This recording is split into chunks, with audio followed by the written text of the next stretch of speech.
हम लोगों ने जो रोटेटिंग रॉड के मोशन ईएमएफ में का कंसिडरेशन किया था, उसी से आगे कुछ और एग्जांपल्स आपको दिखाता हूँ, कुछ अच्छे अच्छे एग्जांपल्स हैं, उससे रिलेट करता हूँ, उनको कंटिन्यू करते हैं। ठीक है। एक क्वेश्चन देखते हैं। जैसे एक सिचुएशन इमेजिन करो आप कि हॉरिजॉन्टल प्लेन में एक डिस्क रखा हुआ हमने, this disc which is in horizontal plane. ये डिस्क है, ठीक है, कंडक्टिंग डिस्क आप मान लो इसको। एंड इस कंडक्टिंग डिस्क के प्लेन के परपेंडिकुलर, मतलब वर्टिकली अपवर्ड डायरेक्शन में एक यूनिफॉर्म मैग्नेटिक फील्ड एग्जिस्ट करती है। This is a uniform magnetic field which is pointing in vertically upward direction, and this is it.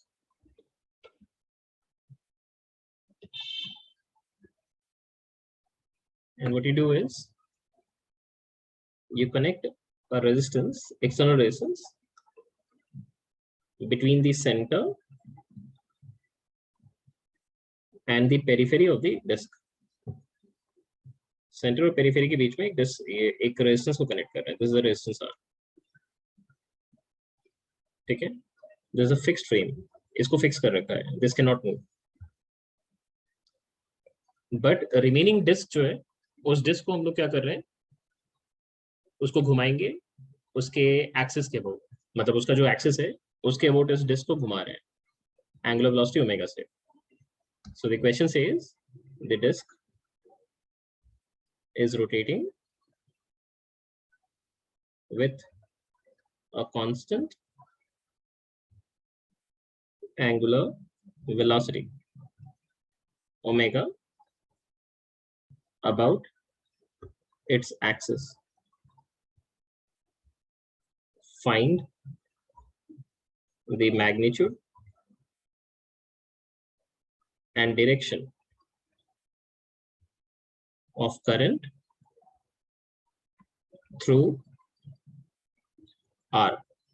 Resistance में कितनी करंट है आपको ये बतानी है, एंड डायरेक्शन क्या है करंट का वो भी बताना है, दोनों चीजें आपको बतानी है। ठीक है। अब इस चीज को आप कैसे करोगे, आप इसका टॉप व्यू इमेजिन करो कि इसका टॉप व्यू आपको कैसा दिख रहा है, या फिर बॉटम व्यू ही देख लो, कुछ भी मतलब मैटर नहीं करता, कोई भी एक व्यू देख लो। तो जैसे ऐसे इमेजिन करते हैं कि हम इसको टॉप व्यू से देख रहे हैं, मतलब as an observer we are looking from the top, and इस सिचुएशन को हम एनालाइज करना चाहते हैं। तो अगर हम ऊपर से देखेंगे तो हमें अब ये परफेक्ट सर्कल दिखेगा, इसको टॉप व्यू लिख लेते हैं। तो टॉप व्यू में ये हमें सर्कल दिखेगा, this is a circle, and इस सर्कल में मैग्नेटिक फील्ड मुझे बाहर की तरफ दिख रही है। So these are dots which representing magnetic field lines, and this disc is rotating anti clockwise direction में ओमेगा एंगुलर वेलोसिटी से। अब ये सोच के देखो, अब इसमें कोई ईएमएफ आएगा या नहीं आएगा, पहले ये सोचते हैं। तुम सोच के देखो, जैसे इस डिस्क को अगर मैं ऐसे पतले पतले थिन स्ट्रिप्स में अगर डिवाइड करूं, ऐसे जैसे ऐसे इमेजिन करो कि मैं इसको पतले पतले ऐसे स्ट्रिप्स में डिवाइड कर रहा हूँ। आप सोचो ये एक एक पतला पतला स्ट्रिप जो बना रहा हूं मैं, ये खुद में एक रॉड की तरह बिहेव करेगा या नहीं? Will this behave like a rod? Yes sir. आ रही बात समझ में? तो ये हर एक रॉड जो है, ईच एंड एवरी रॉड, मतलब ये जिसमें इसमें आपको जितने भी रॉड्स दिख रहे हैं, ये सारे रॉड्स में एक एक मोशनल ईएमएफ तो आएगा ही ना, आएगा? हाँ सर। राइट। इसकी लेंथ कितनी दिख रही है आपको? रेडियस आर के इक्वल दिख रही है। Yes sir. अच्छा, इसकी रेडियस मैंने आपको नहीं दिया ना, इसकी रेडियस को हम ए लिख लेते हैं, ठीक है। This disc has a radius of a, ठीक है, इसकी रेडियस ए मान लेते हैं। हाँ, तो अभी आपको क्या दिख रही है यहाँ पे, इसकी रेडियस ए है तो लेंथ ऑब्वियसली ए हो गया। इसकी वेलोसिटी अगर कोई भी एक एलिमेंटल सेक्शन पे देखोगे तो वेलोसिटी आपको perpendicular to length of rod ऐसे दिखेगा। अब वी क्रॉस बी का डायरेक्शन चेक करो, वेलोसिटी ऐसे दिखा रहे हो, वेलोसिटी इस तरफ, एंड मैग्नेटिक फील्ड ऊपर की तरफ है, तो वी क्रॉस बी किया, थंब आपका राइट की तरफ आ रहा है, एंड थंब अगर राइट की तरफ पॉइंट कर रहा है, इसका मतलब राइट के डायरेक्शन में आपका हायर पोटेंशियल होगा। तो इस केस में आप ऐसे दिखा सकते हो कि इस डायरेक्शन में आपका एक ईएमएफ इंड्यूस हो गया। सो this is the motional EMF, and ये मोशनल ईएमएफ की वैल्यू अगर आप मार्क करोगे तो कितनी लिखोगे? बी ओमेगा स्क्वायर बाई 2 होती थी, तो B omega, length is a square, length a है तो ए स्क्वायर डिवाइडेड बाई 2 हो जाएगा। This is the induced EMF. इसका मतलब यहाँ पे इस डायग्राम में अगर हम सोचते तो ऐसा सोच सकते थे ना कि इस यहाँ से यहाँ के बीच में एक ऐसा एक बैटरी लगा हुआ है, ऐसा इमेजिन कर सकते थे, right. And this EMF has been found out to be B omega square by 2।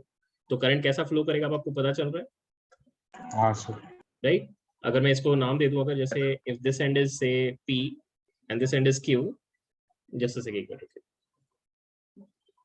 हाँ मयूर, आप क्लास जैसे ज्वाइन करते हो वैसे ज्वाइन करो ना, मीटिंग आईडी एंड पासवर्ड डालो।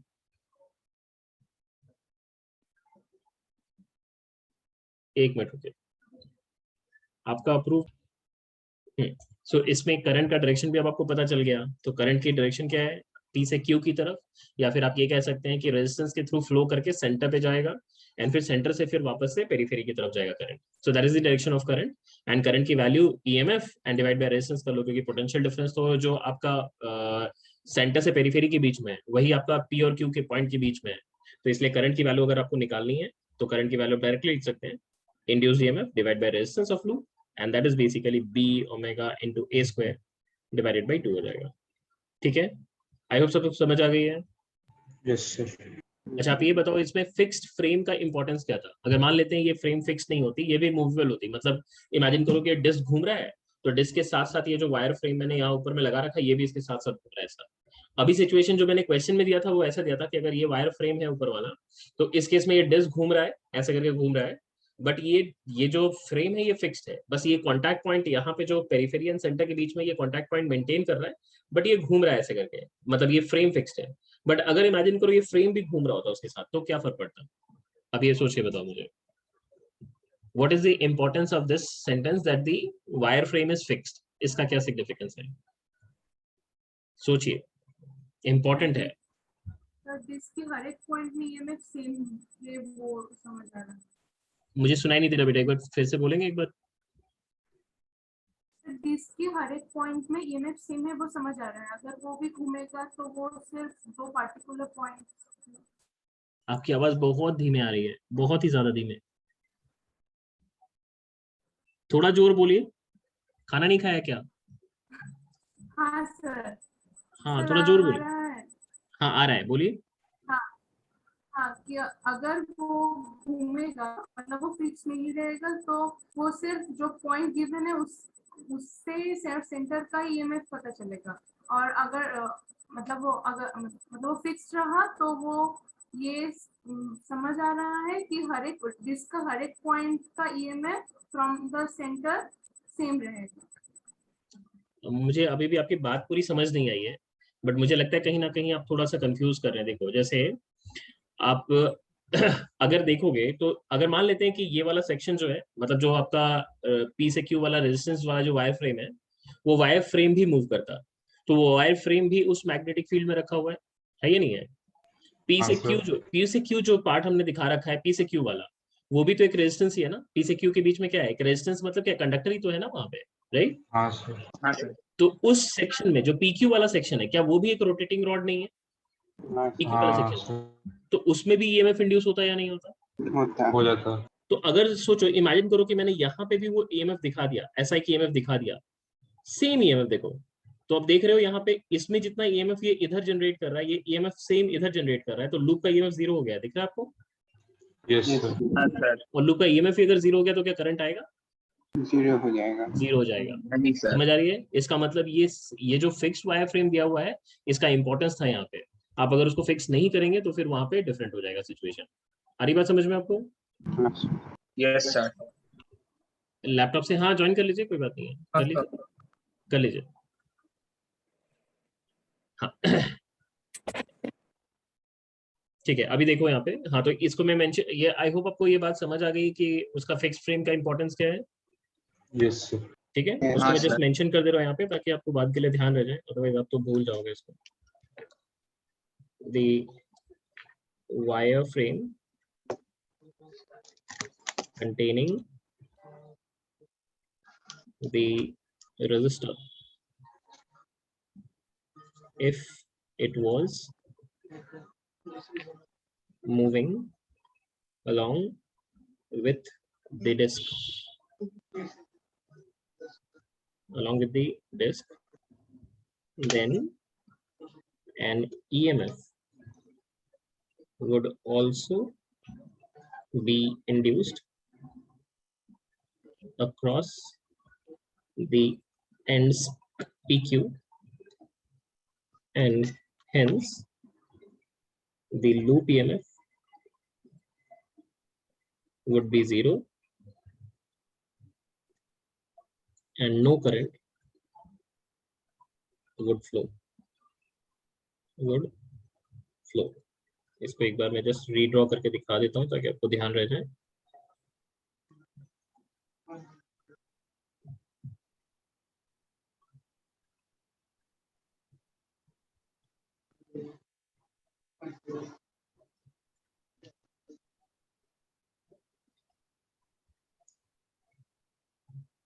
So now this is moving with the disk. So this is also rotating. So now there will be an EMF here also, and the same EMF. So this is producing a clockwise EMF, and this is producing an anti-clockwise EMF. So EMF of loop is E minus of E, and that is 0. And therefore current is 0 here. ठीक है, सबको clear हो गया है? Yes, sir. Yes, sir. ठीक है, तो इसका ध्यान रखिएगा कि हाँ कहाँ पे EMF इंड्यूस होता है, कहाँ पे EMF इंड्यूस नहीं होता है, ये इंपॉर्टेंट चीज है, ध्यान रखिएगा. ठीक है, चलो एक और क्वेश्चन करते हैं.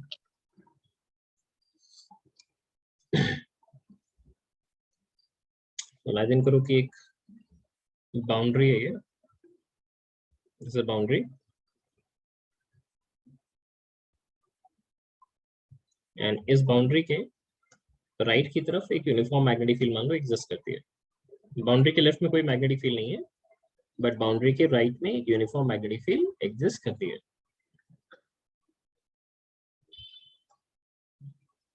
And what we have is a semicircular loop over here.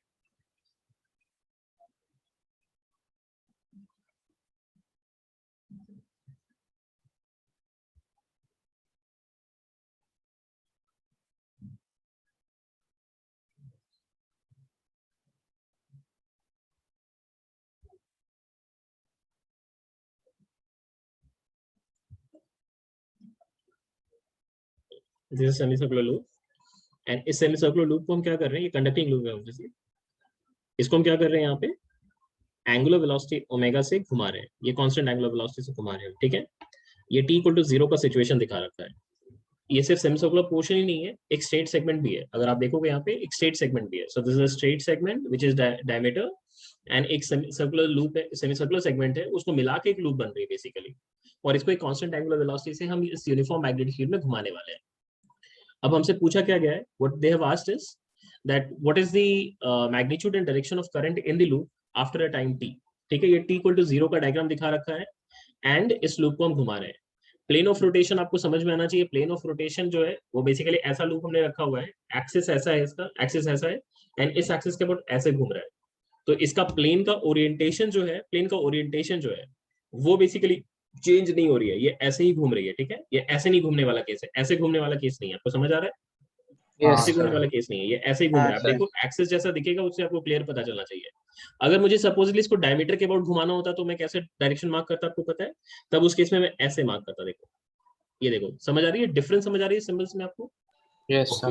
ठीक है, डायमीटर में अगर मुझे स्पिन करता हुआ दिखाना होता तो सेकंड वाला जो मैंने एरो बनाया वो दिखाते हैं, बट यहाँ पे वो डायमीटर के अबाउट नहीं घूम रहा है, ये इसमें अपने सेंटर के थ्रू एक एक्सेस पास कराया है, उसके थ्रू है. ठीक है, so this is the situation given. इसको मैं फिर भी एक बार डिस्क्राइब कर देता हूँ ताकि आपको कंफ्यूजन ना हो. The loop has radius a, resistance per unit length of lambda, resistance per unit length of lambda. इसको सेंटर C कह लेते हैं, इसको एंड A कह लेते हैं. ठीक है, and the question is find the potential difference across the ends P and C. ये आपको फाइंड करनी है, मतलब आपको VP minus of VC find करनी है, कितनी होगी. ठीक है, ये आपको निकालना है. अब मैं आपको एक नॉर्मल तरीके से पहले दिखाता हूँ. मतलब नॉर्मल तरीका मतलब कि जस्ट P कौन सा है? कौन सा बेटा? ओ P नहीं A है, सॉरी, ये A होगा. A and C,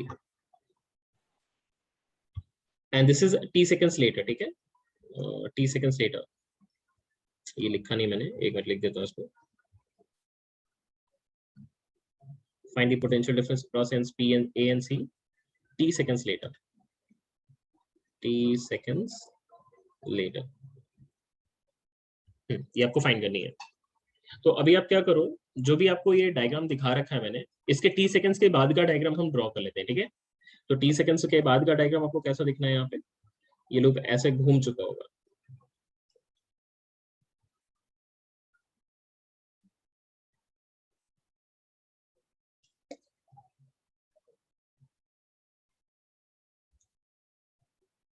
ये देखो, ये t सेकंड्स के बाद का डायग्राम दिखा रहे हैं. यहाँ पे a, क्या बोल रहे हैं, कुछ बोल रहे हैं? नहीं सर, ऐसा ही होगा. हाँ, और ये एंगल को अगर थीटा दिखाएं तो थीटा को हम लिख सकते हैं ना, this is omega into t, क्योंकि ये t equal to t time का मैंने ड्रॉ किया है, ठीक है. क्लियर है ये? हाँ सर. ठीक है. अब अगर देखोगे, जैसे मैंने आपको बताया था, मतलब ईएमएफ इंड्यूस होने का कितना तरीका था. एक था मैग्नेटिक फील्ड को चेंज करना, एक है एरिया जितना लूप के अंदर, मतलब फील्ड के अंदर आ रहा है उसको चेंज करना, तीसरा था ओरिएंटेशन चेंज करना. इसमें से कौन सा केस है ये? एरिया चेंज करने वाला है, राइट. एरिया चेंज करने वाला है, तो एरिया चेंज करने वाला केस है. तो इस केस में आप इंड्यूस ईएमएफ अगर निकालना चाहते हैं इस लूप में कितनी आ रही है, तो एक तरीका ये होगा कि आप फ्लक्स निकाल लो as a function of time, and then flux निकालने के बाद फिर आप d/dt करके फिर मैग्नीट्यूड निकाल सकते हैं इजीली. तो एक बार वो करते हैं, और उसके बाद फिर करंट निकालने की कोशिश करते हैं, करंट से फिर पोटेंशियल डिफरेंस निकालने की कोशिश करते हैं, और देखते हैं कि उसमें क्या क्या ट्रैप में आप फंस सकते हैं, ठीक है. क्योंकि इंपॉर्टेंट ये है समझना कि आप क्या क्या ट्रैप में यहाँ पे फंस सकते हो. देखने में बहुत सिंपल सा क्वेश्चन लग रहा है, बट इसमें बहुत सारी चीजें हैं जो आपको सीखना है. तो जैसे मैं यहाँ पे क्या कर रहा हूँ, मैंने ये पहले ये लूप दिखा देता हूँ कि ये वाला पोर्शन जो है ये एरिया है जो आपकी चेंज हो रही है मैग्नेटिक फील्ड के अंदर. तो ये वाली एरिया को पहले हम as a function of time calculate कर लेते हैं. ये एरिया अगर कैलकुलेट कर लिया as a function of time तो da/dt निकाल लेंगे. बट ये जो पोटेंशियल डिफरेंस मैं फाइंड आउट करूंगा as a function of time, इसमें एक और चीज मैं यहाँ पे दे देता हूँ कि टाइम जो है वो less than pi by omega है, ठीक है. पाई बाय ओमेगा से कम क्यों दे रहे हैं, क्योंकि वो एक हाफ रोटेशन कर जाएगा तो फिर जो CA वाला सेक्शन है वो लूप से बाहर निकल जाएगा. दिख रहे हैं आपको, ठीक है. मतलब सॉरी, मतलब फील्ड से बाहर निकल जाएगा, फील्ड से बाहर निकल जाएगा. तो अभी फिलहाल के लिए वो तब तक कह रहे हैं जब आपका ये मतलब जब आपका फील्ड के अंदर होगा सेगमेंट, तब की वो बात पूछ रहे हैं. तो अब हमने क्या किया, area as a function of time पहले लिख लेते हैं. तो area as a function of time अगर लिखें तो इस सेक्टर का एरिया कैसे निकालेंगे. ये जो सेक्टर दिख रहा है उसका एरिया कितना है sir? Half r square theta. Half r square theta. आप कैसे कर सकते हैं, यूनिटरी मेथड सिंपली भी लगा सकते हैं कि पाई आर स्क्वायर एरिया कितने एंगल के लिए होती है, 2 पाई के लिए होती है, यस सर. है ना. और यहाँ पे कितना दे रखा है, थीटा. तो ये कर सकते थे और थीटा की वैल्यू फिर सब्स्टिट्यूट कर देते. तो यहाँ जाएगा half r square into theta, जो आपने सही कहा. तो half r square into theta, theta की वैल्यू इज ओमेगा टी. तो हमने निकाल लिया. और अब इंड्यूस ईएमएफ निकालने के लिए इसकी इंड्यूस ईएमएफ की मैग्नीट्यूड अगर निकालें तो इंड्यूस ईएमएफ का मैग्नीट्यूड आपको पता है b इंटू da/dt सिंपली कर सकते हैं. और b इंटू da/dt करोगे तो यहाँ से मिल जाएगी आपको b तो कांस्टेंट ही है, एंड da/dt मतलब r square by 2 into omega. ये आ गई, करेक्ट है. अच्छा, यहाँ पे रेजिस्टेंस रेडियस शायद a दिया हुआ है, रेडियस a दिया हुआ है, तो ये इसको चेंज कर देता हूँ. रेडियस a दिया हुआ है, उसको बस चेंज कर दे रहा हूँ. सो ये हमने इंड्यूस ईएमएफ कैलकुलेट कर लिया. अब इंड्यूस ईएमएफ मिल गया आपको. इंड्यूस ईएमएफ का डायरेक्शन क्या है इसमें, क्लॉकवाइज या एंटी क्लॉकवाइज. एरिया बढ़ रही है तो इंड्यूस ईएमएफ का काम क्या होना चाहिए, फ्लक्स घटाने का. एंड फ्लक्स घटाना मतलब बाहर की तरफ फ्लक्स चाहिए, मतलब एंटी क्लॉकवाइज डायरेक्शन, राइट, है ना. हाँ सर. अंडरस्टैंडिंग. तो इसमें आप कह सकते हो कि इसमें एक एंटी क्लॉकवाइज डायरेक्शन में आपकी ईएमएफ इंड्यूस हो रही है, ठीक है. तो ये मैं यहाँ पे मेंशन कर देता हूँ, दिस इज एंटी क्लॉकवाइज, ठीक है. तो अगर एंटी क्लॉकवाइज डायरेक्शन में ईएमएफ इंड्यूस हो गया, करंट निकालनी है, तो क्या करेंगे, EMF of loop and divided by resistance of loop कर लेंगे. तो अभी यहाँ से मिल जाएगा आपको b omega into a square by 2 and divide by resistance of loop which is lambda times of pi r which is a and plus 2r which is also a. So this becomes b omega a divided by 2 times of lambda into pi plus 2. That is the final answer. Sorry, this is the current. And अब आपको क्या निकालना था, potential difference निकालना था ना a और c के बीच में, राइट. तो a और c के बीच का पोटेंशियल डिफरेंस क्या होगा, a और c का पोटेंशियल डिफरेंस. करंट निकाल चुके हैं आप, ए और सी का potential I difference into resistance across AC. I into resistance of that part कर सकते हैं। तो करंट तो किधर फ्लो कर रहा था, एंटी क्लॉकवाइज या क्लॉकवाइज? Anti-clockwise. Anti clockwise. तो A was at higher potential, Yes, sir. तो VA minus VC आप क्या लिख लेते हैं? VA minus VC, that is basically current multiplied with resistance of part AC, and that becomes B omega A divided by twice of lambda into pi plus 2 and into resistance of AC, and that is lambda times of 2A. Correct है? Correct है? अमूल्य, आपका audio of करके रखिए, जब आपको कुछ बोलना हो तभी आप ऑन करिएगा। सो यहाँ से लैम्डा कैंसिल आउट हो गई, यहाँ से 2 भी कैंसिल आउट हो गई, एंड ये आपको मिल गया B omega a square divided by pi plus 2। आप ये खुशी खुशी करके आप आएंगे और आपको 4 ऑप्शन में से एक ऑप्शन मिलेगा भी, बट मैं आपको बताऊं ये आंसर गलत है, दिस इज इनकरेक्ट। सर ये 2a क्यों हो रहा है, लैम्डा इनटू 2a? डायमीटर, अच्छा नहीं, लैम्डा इनटू ए, सॉरी लैम्डा इनटू ए करेंगे, अच्छा उससे कोई फर्क नहीं पड़ेगा, तो भी आंसर तो गलत है। लैम्डा इनटू ए मैंने गलत लिख दिया हुआ, फिर डायमीटर ले लिया, रेडियस शिफ्ट करना था ना, तो यहाँ पे एक डिनोमिनेटर में 2 रह जाएगा। अभी भी आंसर ये गलत है, अभी भी आंसर गलत है। अभी आंसर क्यों गलत है, अब उसके पीछे सोचना पड़ेगा, इसका डायग्नोसिस करना पड़ेगा आपको कि क्यों गलत हुआ, यहाँ पे गलती क्यों हुआ ये आपको बताता हूँ। देखो जब आपने मतलब जब भी आप इंड्यूस ईएमएफ को B into D A by d T करके कैलकुलेट करते हैं, तो आपको ये पता चलता है क्या कि ईएमएफ कहाँ पे इंड्यूस हुआ, कौन से सेक्शन में इंड्यूस हुआ। आपने तो लूप का ईएमएफ निकाल लिया, बट ईएमएफ कहाँ पे इंड्यूस हुआ, क्या आपको ये पता चला है? Were you able to decode this? आपको याद है ईएमएफ इंड्यूस करने का रीजंस भी हमने डिस्कस किया था, आपको याद है? Do you remember that? EMF induce करने का रीजंस भी हमने डिस्कस किया था ना, याद है आपको? दो रीजंस थे ना, 2 रीजंस थे। एक रीजन कौन सा था, पहला रीजन कौन सा पढ़ा था आपने? Time varying magnetic field. अगर टाइम वेरिंग मैग्नेटिक फील्ड रहता है तो वहां पे सराउंडिंग में एक इंड्यूस इलेक्ट्रिक फील्ड आता है, और वो इंड्यूस इलेक्ट्रिक फील्ड आपके लूप में ईएमएफ इंड्यूस करता है, राइट? ये एक तरीका था। दूसरा तरीका कौन सा था? Motion of मोशनल ईएमएफ, जहां पे आप सेक्शंस को, अगर किसी कंडक्टर को मूव कराते हैं किसी मैग्नेटिक फील्ड में, और उसमें movement perpendicular to length of rod होना चाहिए, मतलब जो भी लेंथ ऑफ रॉड है मैग्नेटिक फील्ड है उसके साथ वेलोसिटी को परपेंडिकुलर रखते हैं, तो फिर आपको पता चलता है कि वहां पे एक मोशनल ईएमएफ आती है, एंड मोशनली ईएमएफ से अकॉर्डिंगली ईएमएफ लूप में जनरेट हो जाता है। यहाँ पे कौन सा केस है आप बताएंगे, टाइम वेरिंग मैग्नेटिक फील्ड या मोशनल ईएमएफ, कौन सा है? motional ये आपको समझ आ रही है? This is a motional EMF वाला केस, हाँ, राइट? हाँ सर। अब अगर ये मोशनल ईएमएफ वाला केस है तो आप ये बताओ कि ईएमएफ हुई कहाँ पे इंड्यूस, ये सोच के बताओ मुझे। आप देखो इसको पार्ट वाइज स्प्लिट करो। एक पार्ट है जो मैग्नेटिक फील्ड से बाहर है, क्या उसके अंदर कोई ईएमएफ इंड्यूस हो रही है? नहीं। बिल्कुल नहीं हो रही है। अब बचा कि जो अंदर में है, ठीक है, अब जो अंदर बच रहा है, अंदर में जो बच रहा है उसका भी 2 पोर्शन है, एक स्ट्रेट सेगमेंट है जो सीए वाला पोर्शन है, और एक जो सर्कुलर सेगमेंट छोटा सा दिख रहा है आपको। अब उन दोनों में सोचो कि किसमें ईएमएफ इंड्यूस हो रही है, सोचो। सर सीए वाले पार्ट में। सीए वाले पार्ट में, सर्कुलर सेगमेंट में क्यों नहीं हो रहा? सर क्योंकि वो ग्रेजिंग हो रहा है। ग्रेजिंग वाला मतलब लेंथ और वेलोसिटी पैरेलल आ रहा है। लेंथ और वेलोसिटी पैरेलल आ रहा है, ये इंपॉर्टेंट चीज है कि वहां पे अगर आप देखोगे तो लेंथ और वेलोसिटी पैरेलल दिखेगी आपको। आप छोटे छोटे उसको एलिमेंटल लेंस में डिवाइड करो, आप इसको छोटे छोटे जब एलिमेंटल लेंस में डिवाइड करोगे तब आपको समझ आएगा ये चीज। मैं आपको दिखाता हूँ, ये देखो इसमें छोटे छोटे सेगमेंट्स में, ये देखो आप देखो इन जो पिंक एरो से मार्क कर रहा हूँ, क्या वहां पे लेंथ एंड वेलोसिटी सारे पैरेलल है या नहीं है? Yes sir. v equal to omega लिखते हैं तो ऐसे तो लिखते हैं ना, along the tangent ही तो लिखते हैं। तो यहाँ पे इस छोटे छोटे सेगमेंट में अगर आप देखोगे तो velocity vector will be parallel to length dl vector, and therefore no motional EMF here, no motional EMF here. अब अगर यहाँ ये मोशनल ईएमएफ है ही नहीं तो बचा सिर्फ सीए सेगमेंट, और सीए सेगमेंट तो रोटेटिंग रॉड वाला केस हो गया। इसमें वेलोसिटी आपको दिख ही रहा है, वेलोसिटी इस तरफ है, तो v क्रॉस b करो, आपको सेंटर की तरफ आपको हायर पोटेंशियल दिखेगा यहाँ पे। इसका मतलब यहाँ पे ईएमएफ जो है वो कुछ ऐसा इंड्यूस हो रहा है, this is the EMF induce, and this EMF induced is by directly result b omega a square by 2 होना चाहिए था या नहीं? हाँ सर। देखो जो चीज तुमने ऐसे डिफरेंशिएट करके मेहनत करके निकाला है, पहले आपने area as a function of time निकाला, फिर डिफरेंशिएट किया, मतलब फैराडेज लॉ लगाया, उसके बाद फिर आपको ईएमएफ मिला। और ये ईएमएफ एग्जैक्टली लूप का ईएमएफ आप बोल रहे थे, आप ये नहीं कह रहे थे कि कहाँ पे ईएमएफ इंड्यूस हुआ, बट मुझे डायग्नोसिस से ये एग्जैक्टली पता चल रहा है कि ईएमएफ कहाँ इंड्यूस हुआ है, मतलब सीए वाले सेक्शन में इंड्यूस हुआ है। तो अब अगर मैं आपको बोलता कि इसका एक इक्विवेलेंट इलेक्ट्रिकल सर्किट ड्रॉ करो, draw the equivalent electrical circuit, तो इक्विवेलेंट इलेक्ट्रिकल सर्किट जब आप ड्रॉ करते तो क्या सारे पार्ट में सिर्फ रेजिस्टेंस दिखाते हैं या फिर एसी वाला कुछ स्पेशल केस है, एसी वाला सेगमेंट कुछ स्पेशल है? बताओ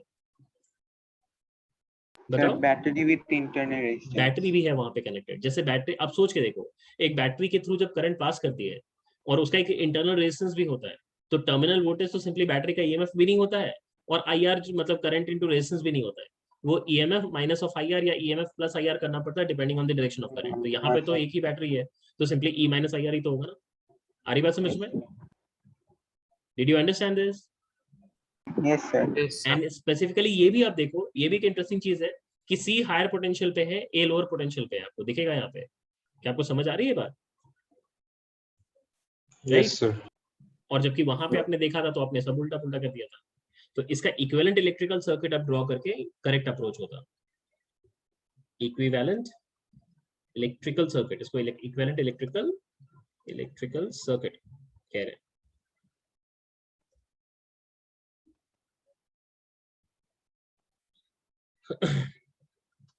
तो जो सिचुएशन था उसको एक बार फिर से एक बार जल्दी से ड्रॉ कर देता हूँ।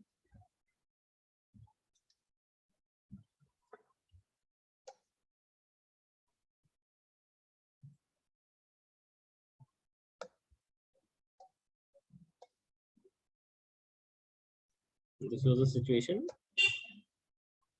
ये इसके अबाउट एंगुलर वेलोसिटी ओमेगा से घूम रहा था, एंड मुझे यहाँ पे एक बैटरी भी दिखानी है और एक रेजिस्टेंस भी दिखानी है। यहाँ पे रेजिस्टेंस दिखानी है, यहाँ पे भी रेजिस्टेंस दिखानी है, एंड यहाँ पे भी रेजिस्टेंस दिखानी है। यहाँ पे ईएमएफ है, and this EMF is d omega into a square by 2।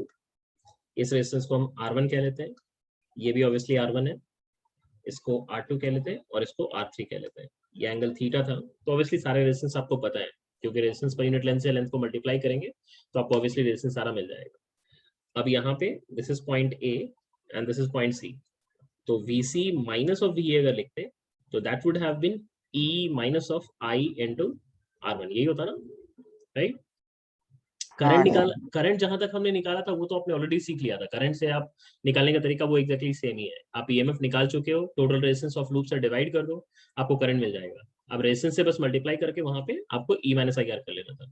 So this will be B omega a square by 2 minus of current, current हमने ऑलरेडी यहाँ निकाला, उसको यूज कर रहे हैं, ठीक है। B omega a by 2 lambda into pi plus 2, B omega into a by 2 lambda into pi plus 2, this is current, and into resistance, and resistance R1 की वैल्यू, R1 की वैल्यू आपको पता है कितनी है, लैम्डा इंटू R थीटा, यही है ना, यही है।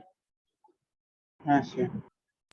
नहीं, ओहो R1 लिखना था, ओहो गलत लिख दिया मैंने, ये तो R2 की R3 की वैल्यू लिख दी मैंने। R1 का वैल्यू तो लैम्डा इंटू A होगा ना, sorry, resistance per unit length into length, यही लिखना है ना, ठीक है। लेंथ तो उसका A ही है ना, रेडियस है, राइट? हाँ सर। ये लैम्डा और ये लैम्डा कैंसिल आउट हो जाएगी यहाँ से, एंड यहाँ से आपको B omega into a square by 2 ये कॉमन आउट कर सकते हैं आप यहाँ पे, और यहाँ पे पाई plus 2 minus 1 which is pi plus 1 and divided by pi plus 2, that is the final answer. ये आपका आंसर हो जाएगा। आई होप आपको समझ आ गई है, समझ आई है आपको? Yes sir.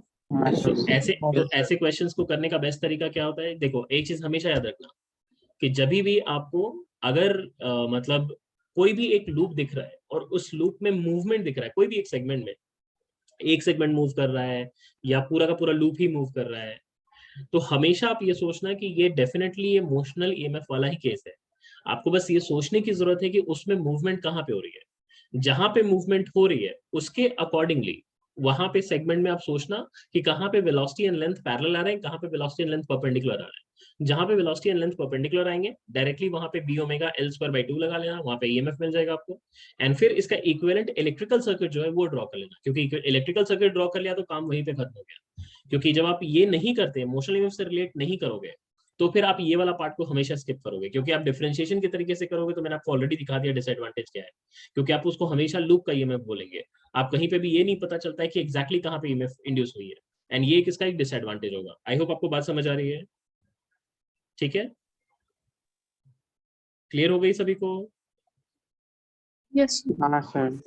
Yes, sir. इससे देखो एक और चीज तो बहुत जल्दी समझ आ रही है, देखोगे अगर आप तो इसमें जैसे हमने जो इसका इलेक्ट्रिकल सर्किट ड्रॉ किया, देखो लूप का ईएमएफ फिक्स्ड है या नहीं, क्या ये थीटा पे डिपेंडेंट है?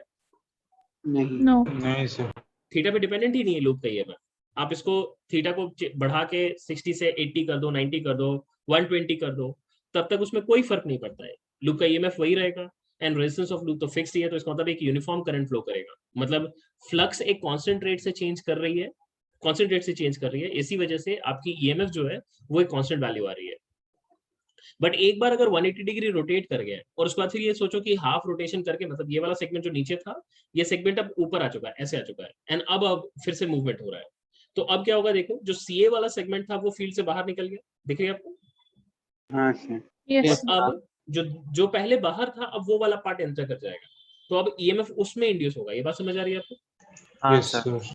बट फिर से सेम सिचुएशन हो जाएगा, बट पहले क्या था, फर्स्ट केस में जैसे अभी जो डायग्राम में आपको दिख रहा है, इस केस में फ्लक्स टाइम के साथ बढ़ रही है, बट उस केस में 180 डिग्री रोटेट करने के बाद उसके बाद का सिचुएशन क्या होगा, डायमीटर इधर, मतलब ये जो बाउंड्री है उसमें डायमीटर होगा, बट सेमी सर्कुलर सेगमेंट तो इधर होगा, है ना, ऐसा कुछ होगा ना। तो जब ये ऐसे हाँ, टर्न कर सर। रहा होगा, जब ये ऐसे टर्न कर रहा होगा, ऐसे टर्न कर रहा होगा, तब उस केस में क्या होगा, फ्लक्स अब घटना शुरू हो जाएगा, आपको बात समझ आ रही है? हाँ सर। तो उस केस में डायरेक्शन ऑफ करंट क्या होगा, उल्टा आ जाएगा ना, समझ आ रही है? क्लॉकवाइज। क्लॉकवाइज फ्लो करने लगेगा, तो इस पहले क्या है, ये वाला मतलब जो सीए वाला सेगमेंट है उसमें ईएमएफ इंड्यूस हुआ है, बट जब ये 180 डिग्री टर्न कर जाएगा तो दूसरे वाले सेगमेंट में आपका ईएमएफ इंड्यूस हो जाएगा, and accordingly direction of current आपका रिवर्स हो जाएगा। आई होप आपको समझ आ गई है, ठीक है। तो इसमें अगर induce EMF as a function of time plot करना होता तो ग्राफ कैसा दिखता, ऑल्टरनेट करके प्लस माइनस दिखता ना, हाँ सर। राइट? जैसे फर्स्ट वाला हमको प्लस लेना चाहिए, माइनस लेना चाहिए, फर्स्ट वाला बताओ, फर्स्ट वाली हमें प्लस लेनी चाहिए, माइनस लेनी चाहिए? ये तो आपको पता है, फिर क्यों नहीं जवाब दे रहे हो? Sir minus. माइनस क्यों, जस्टिफाई करिए। सर ऑपोजिट में करंट इंड्यूस हो रहा है।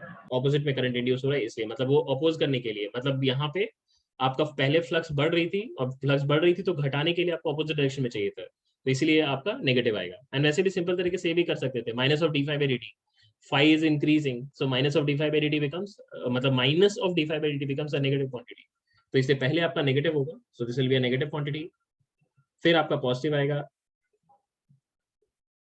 इक्वल अमाउंट में पॉजिटिव आएगा, फिर आपका नेगेटिव आएगा, इक्वल अमाउंट में नेगेटिव, फिर इक्वल अमाउंट में पॉजिटिव, ऐसे ही चलता रहेगा। एंड अगर आप देखोगे तो इक्वल टाइम के बाद ये होगा ना, pi by omega, her pi by omega के बाद, सॉरी 2 पाई बाय ओमेगा हो जाएगा, एंड फिर यहाँ 3 पाई बाय ओमेगा, और ये चलता रहना है। This is minus of b omega into a square by 2, this is plus b omega a square by 2। I hope आपको सबको समझ आ रही है? यस आ रही है सर। समझ में? Yes sir. अगर मान लो इसको एक कांस्टेंट एंगुलर एक्सेलरेशन से घुमाते हैं, मतलब जैसे इसमें कांस्टेंट एंगुलर वेलोसिटी दिया है, मान लेते हैं कि t इक्वल टू 0 पे मैंने 0 एंगुलर वेलोसिटी से स्टार्ट किया एंड कांस्टेंट एंगुलर एक्सेलरेशन से घुमाना है, तब क्या फर्क पड़ता? सर तब यूनिफॉर्म नहीं आता। तब स्पेसिंग जो है वो घटती जाती नहीं। हाँ सर। एक और चीज होता, ओमेगा टाइम के साथ लीनियरली इंक्रीज करता, हाँ क्योंकि sir. Omega equal to alpha t लिखते हैं आप, राइट, है ना? Yes sir. v मतलब जैसे v equal to u plus a t लिखते हैं, वैसे omega equal to omega not plus alpha t, omega not 0 है क्योंकि 0 इनिशियली 0 रेस्ट से स्टार्ट किया था हमने, तो ओमेगा की वैल्यू आफ्टर टाइम t लिखते हैं, तो ओमेगा की वैल्यू क्या लिखते हैं, अल्फा टी लिखते हैं। Alpha is a constant, t is a linear dependent time, तो इस बार इंड्यूस्ड ईएमएफ क्या होती, लीनियरली इंक्रीजिंग होती है नहीं होती, लीनियरली इंक्रीजिंग, हाँ, सर। राइट? तो इस केस में अगर ये मैं लिख भी देता हूं, if the loop would have started with a constant angular acceleration, then omega equal to alpha t, therefore induced EMF लिखते तो b omega a square by 2 would have been b अल्फा a square by 2 into t होती। So this is a linearly increasing current. And अब अगर आप induced EMF को plot करते as a function of time,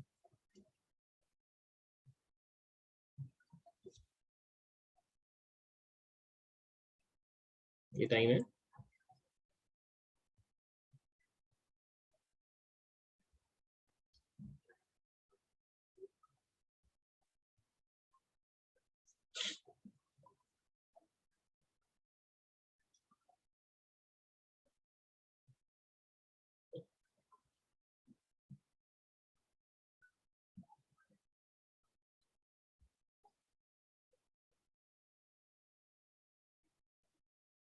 time थोड़ा थोड़ा घटाते जाएंगे, सेम टाइम नहीं लगेगा, क्योंकि एंगुलर वेलोसिटी बढ़ती जाएगी, तो इसलिए उसको जो सर्कल कंप्लीट करने में, मतलब हाफ सर्कल कंप्लीट करने में जो टाइम लगेगा वो धीरे धीरे घटता चला जाएगा। आई होप आपको डायग्राम में वो बात दिख रही है, दिख रही है आपको ये डायग्राम में? हाँ सर। ठीक है, अब इसका वेरिएशन कैसा दिखना है, पहले ये वाला पार्ट रहेगा, फिर सेकंड में ये वाला पार्ट रहना है, थर्ड में ये वाला पार्ट रहना है, एंड फोर्थ में अकॉर्डिंगली इधर ये रहेगा।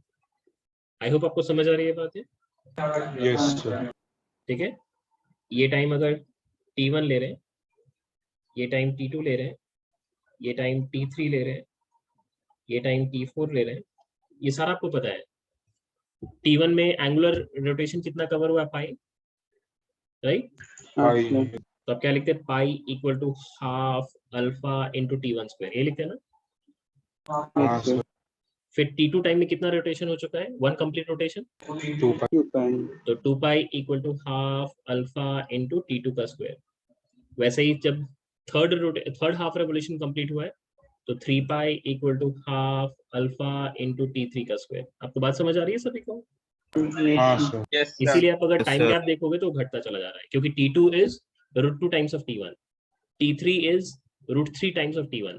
तो डिफरेंस अगर आप देखोगे, टाइम का डिफरेंस देखोगे, तो this time difference is √2 minus 1 into t1.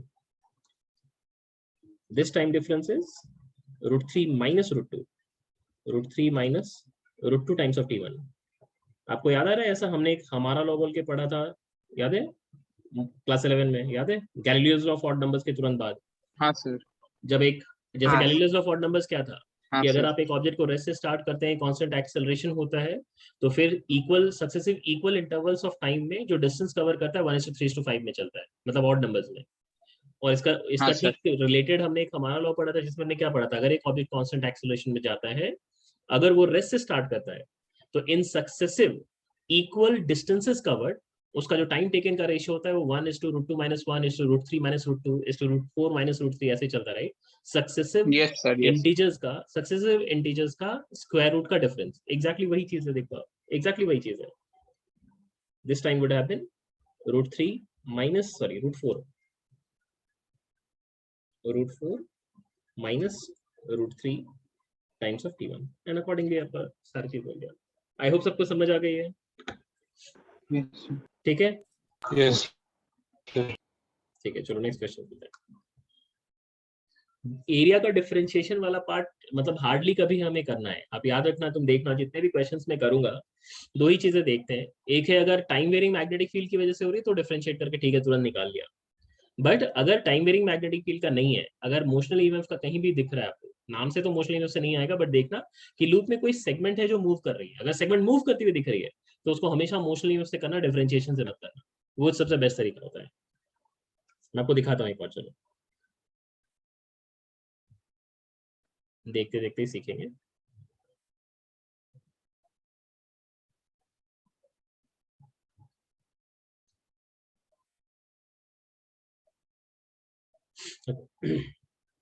ये रेल्स हमने दिखा रखे हैं, कंडक्टिंग रेल्स हैं, लॉन्ग रेल से आप ये मान के चलिए, एंड इन रेल्स को हम वेलोसिटी v से मूव करा रहे हैं, एंड इन रेल्स को हम वेलोसिटी u से मूव करा रहे हैं, ठीक है? एंड ये सेगमेंट के लेंथ को अभी फिलहाल के लिए यहाँ पे L रख देते हैं और यहाँ पे B रख देते हैं। The conducting rails are long. The conducting rails are long and are in contact as shown.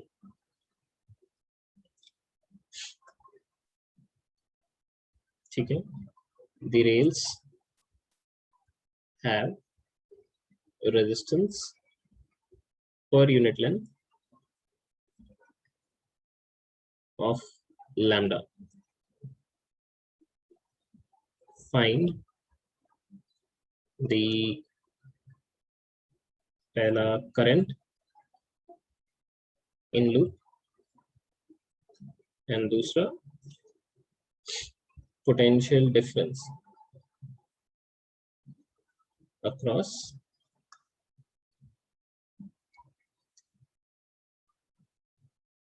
the junction P and Q. P and Q ये आपको फाइंड आउट करनी है। तो वापस इसको पहले इसका इक्विवेलेंट इलेक्ट्रिकल सर्किट जो होगा पहले वो बनाएंगे, ठीक है। Will draw the equivalent electrical circuit. पहले आप सबके लिए V क्रॉस B से चेक कर लो कि आपका किस तरफ किसका EMF आने वाला है, ठीक है। तो पहले हॉरिजॉन्टल वाली के लिए कर लेते हैं। V क्रॉस B देखो, जो ऊपर जा रहा है उसका V क्रॉस B क्या, थंब लेफ्ट की तरफ आ रहा है, तो उसका EMF इस तरफ आएगा। चेक कर लो, ठीक लिखा है मैंने? Yes, sir. ठीक है। अभी जो नीचे वाला रॉड जो नीचे जा रहा है उसके लिए V क्रॉस B करेंगे तो वो थंब आपका राइट की तरफ आ रहा है, तो इसका मतलब ये इस तरफ आएगा। बट दोनों का मैग्नीट्यूड ऑफ EMF क्या सेम रहेगा? यस क्योंकि VBL में देखो सब कुछ कॉमन है, तो अगर मैंने यहाँ पे EMF E1 लिखा है तो ऑब्वियसली यहाँ पे भी EMF E1 होगा, करेक्ट है? Yes, sir. ठीक है। अब आप आते हैं दोनों वर्टिकल रॉड पे भी आएंगे। पहले अभी राइट वाले रॉड के लिए करते हैं। राइट वाला रॉड लेफ्ट की तरफ जा रहा है तो वेलोसिटी इस तरफ है एंड मैग्नेटिक फील्ड अंदर की तरफ है, तो V क्रॉस B कर रहे हैं, थंब नीचे की तरफ आ रही है, तो नीचे की तरफ थंब मतलब नीचे की तरफ हायर पोटेंशियल, ये आपकी E2 हो गई है, ठीक है।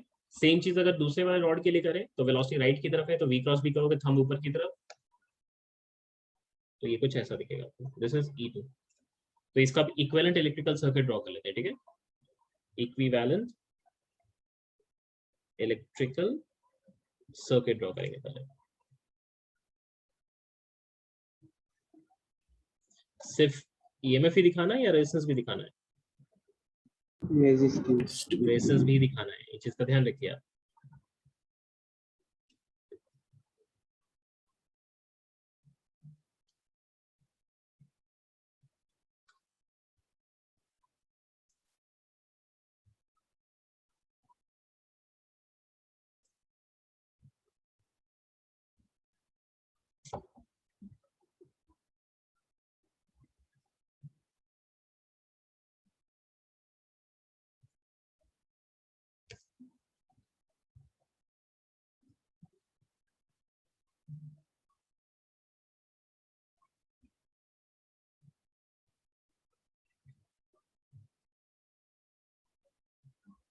ये देखो, क्या देखो मैंने इलेक्ट्रिकल सर्किट ठीक ड्रॉ किया, एक बार चेक कर लो, डायग्राम देख के एक बार चेक कर लो।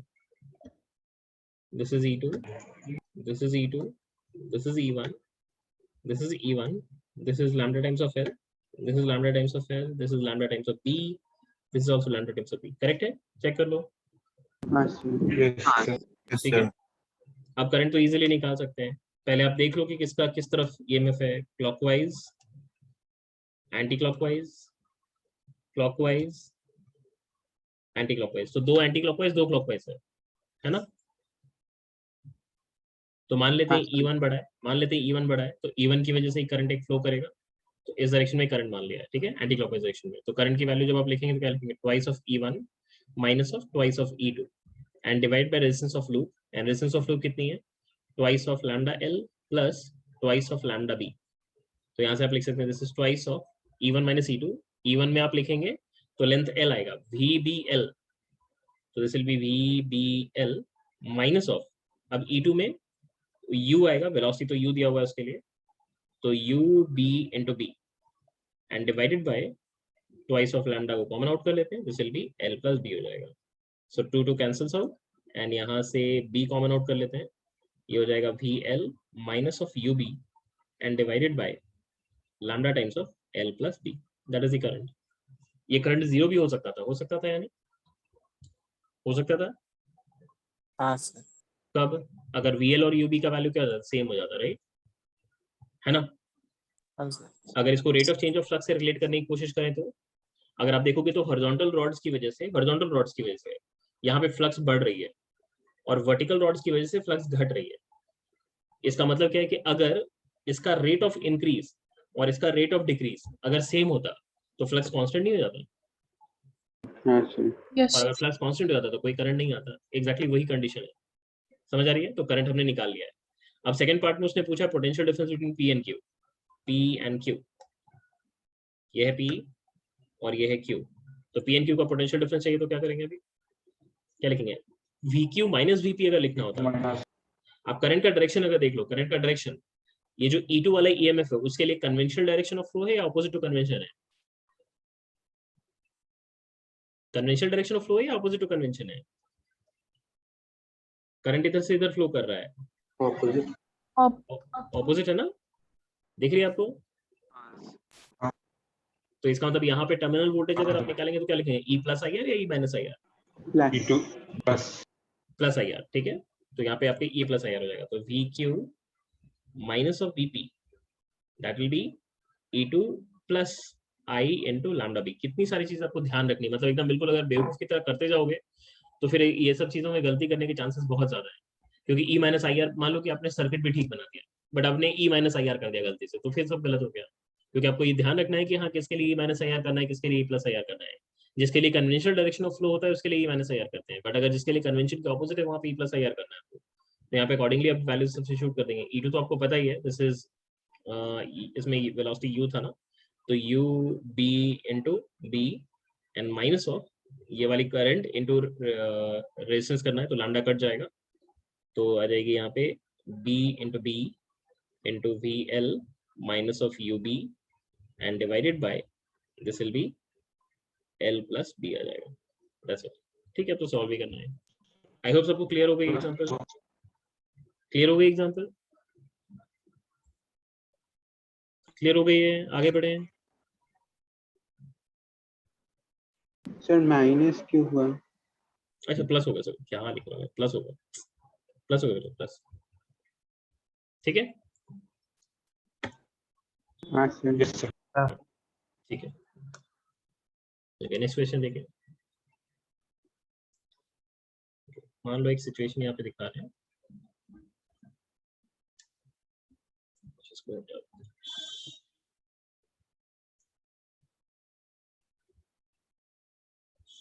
ये मान लो एक कन्फाइंड रीजन है, this is x equal to 0 and this is x equal to 12। इसके बीच में एक यूनिफॉर्म मैग्नेटिक फील्ड एग्जिस्ट करती है, इसके पहले भी नहीं एग्जिस्ट करती और इसके बाद में भी एग्जिस्ट नहीं करती है। और हमने क्या करना है यहाँ पे, एक मान लो स्क्वायर लूप ले लिया हमने, this is square loop and ये स्क्वायर लूप अभी जस्ट एक एज इस स्क्वायर लूप का मैग्नेटिक फील्ड का बाउंड्री पे है और इसको अब हम क्या कर रहे हैं, कांस्टेंट वेलोसिटी से मूव करने वाले हैं अंदर की तरफ। ये t इक्वल टू 0 का डायग्राम मैंने शो कर रखा है, this is a conducting loop of lambda ohms per metre, मतलब रेजिस्टेंस पर यूनिट लेंथ आपको दी हुई है। एंड अब आपको क्या पूछा है उन्होंने, पहला क्वेश्चन है plot flux versus time graph, plot induced EMF versus time graph,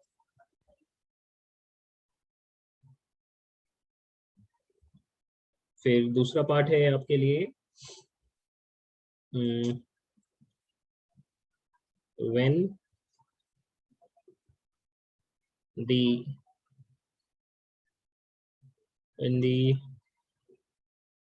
loop is entering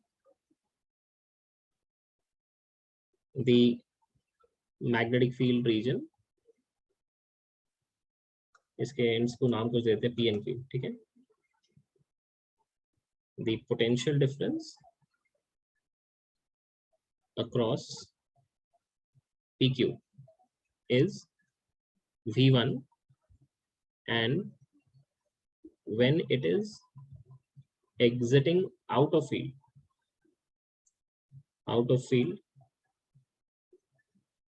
the potential difference is V2. Find V1 is to V2. ये दोनों आपको फाइंड करना है। अब करते हैं, आप ये चेक करो कि जब ये एंटर कर रहा होगा तब क्या सिचुएशन की बात करते हैं। तो जब ये एंटर कर होगा तो ऐसा कुछ सिचुएशन बनेगा कि कुछ पार्ट आपका फील्ड के बाहर होगा और कुछ पार्ट आपका फील्ड के अंदर होगा।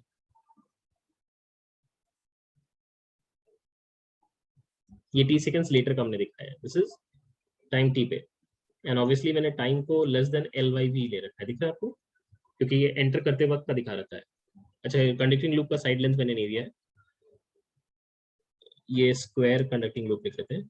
Square conducting loop of lambda ohms per meter and length of side is L, ठीक है, ये भी आपको दिया हुआ है।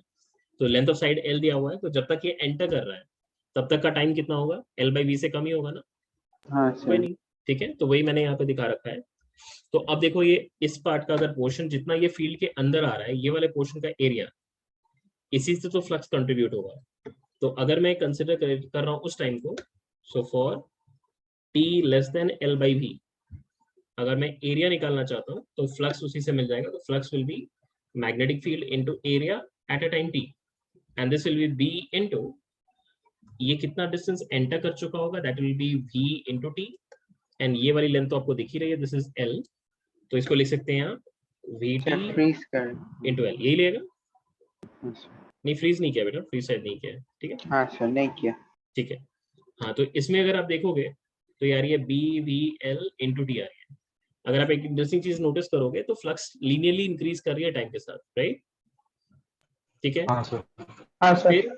फिर अगर एक बार लूप सोचो अंदर एंटर कर गया है, ठीक है, ये सोचो कि पूरा का पूरा घुस गया अंदर, यहाँ से यहाँ ऐसे घुस गया है, उसके बाद जीरो हो जाएगा फ्लक्स। उसके बाद तो जीरो हो जाएगा, राइट, है ना, हाँ राइट, क्योंकि इसमें भी EMF इंड्यूस होगी और इसमें भी EMF इंड्यूस होगी, और दोनों मिला के लूप का EMF कितना कर देगा, जीरो कर देगा, ठीक है, जीरो।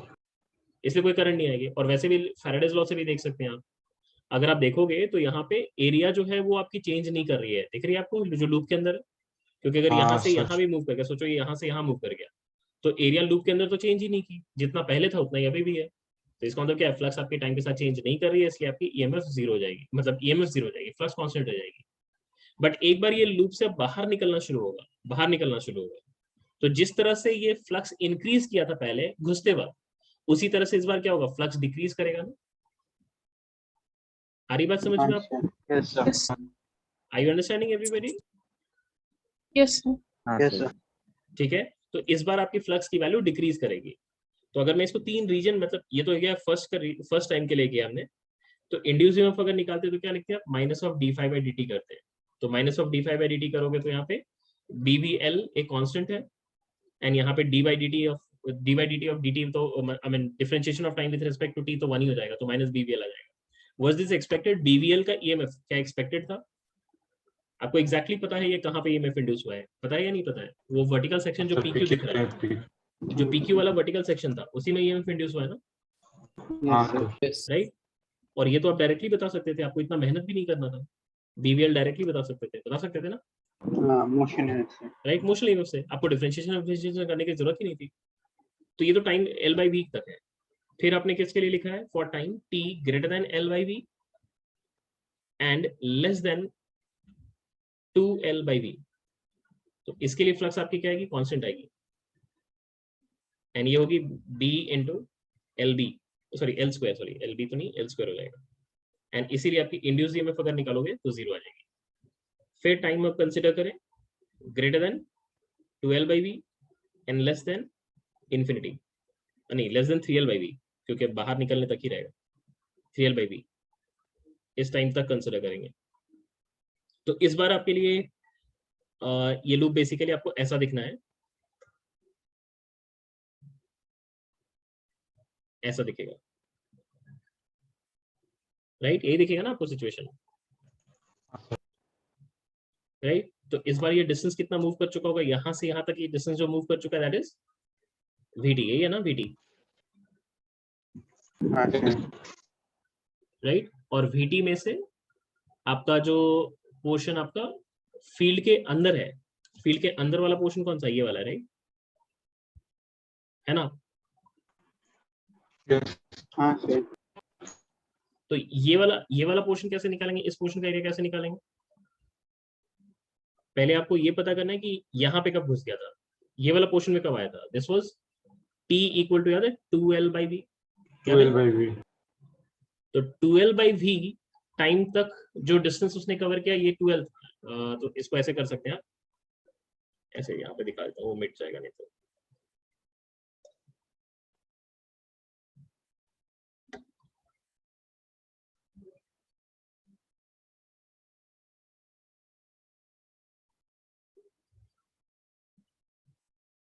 जैसे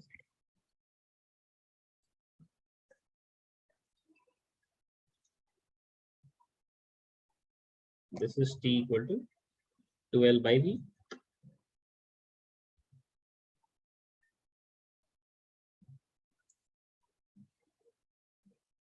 and this is T equal to time T पे। तो यहाँ से यहाँ तक जो उसने डिस्टेंस कवर किया है वो कितना किया है, वेलोसिटी इनटू टाइम कर सकते हैं ना, एंड टाइम कितना है, T माइनस ऑफ 2L/V। कह सकते हैं, समझ आ रही है? हाँ सर। तो मैग्नेटिक फील्ड के अंदर वाला जो पोर्शन है वो कौन सा है, ये देखो, ये L वाला, minus. ये वाला पोर्शन है, this is the area. So therefore अब अगर फ्लक्स निकालोगे आप, तो फ्लक्स लिखोगे तो मैग्नेटिक फील्ड इनटू एरिया लिखना है, तो B into area is L into L minus of V into T minus of 2L/V। आ रही है सबको समझ में? हाँ सर। एक मिनट, हाँ ये तो एरिया हो गया, ठीक है। तो अभी इंड्यूस ईएमएफ चाहिए, तो क्या करेंगे आप इसमें, अगर देखोगे आप, एक मिनट इसको एक बार थोड़ा सा सिंप्लीफाई कर देते हैं। तो ये आपको मिल रही है BL² minus of BL/VT and plus B2BL², 2BL², हाँ V तो कट जाएगा, here in, so this becomes 3BL² minus of BL/V into T। अगर आप देखोगे तो फ्लक्स टाइम के साथ घट रही है, दिख रही है आपको, दिख रही है आपको? यस। हाँ तो अभी क्या करना है आपको यहाँ पे, अभी आप डिफरेंशिएट करोगे तो इंड्यूस्ड ईएमएफ मिल जाएगा। तो इंड्यूस्ड ईएमएफ निकालनी है तो माइनस ऑफ d∅/dt कर लेनी है, और माइनस ऑफ d∅/dt करोगे तो यहाँ पे BL/V प्लस के साथ मिलेगा, दैट्स इट। तो अभी अगर आप इसको प्लॉट करोगे,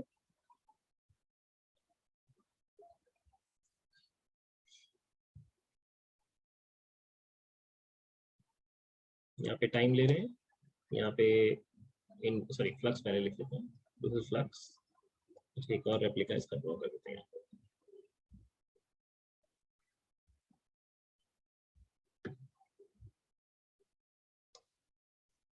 This is induced EMF.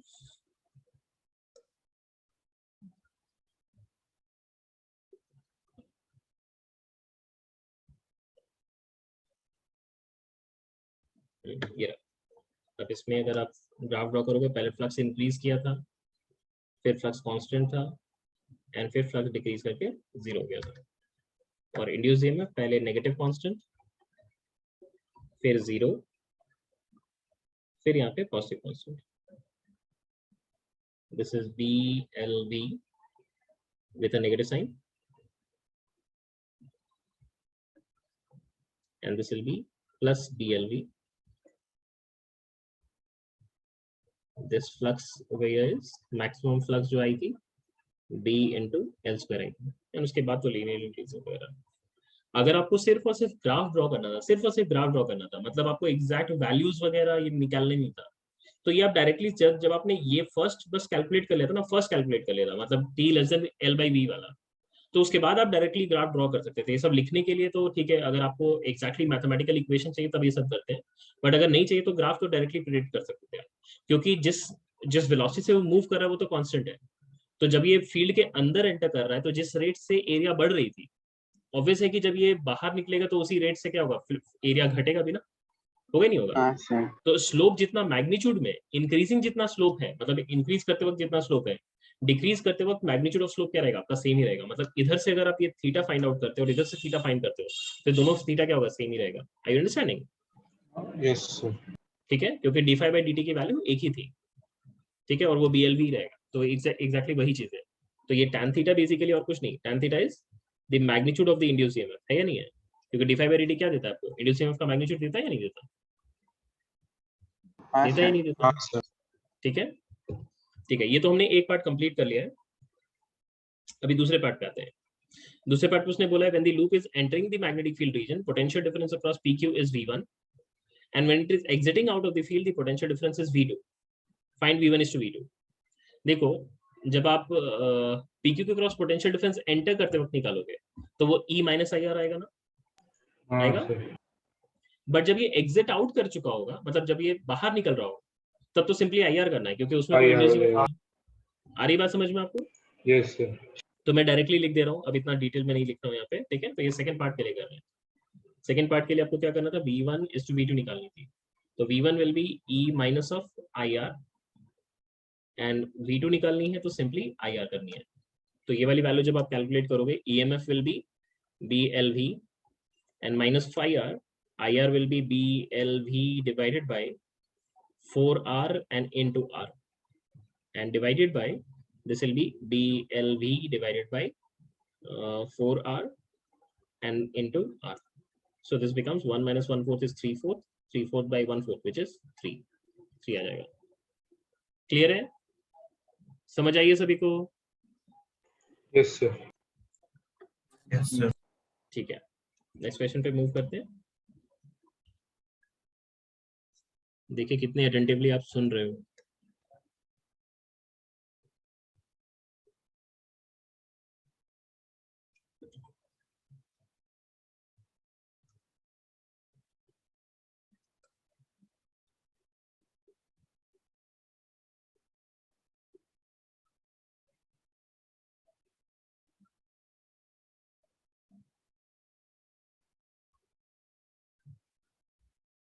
ये स्क्वायर लूप है,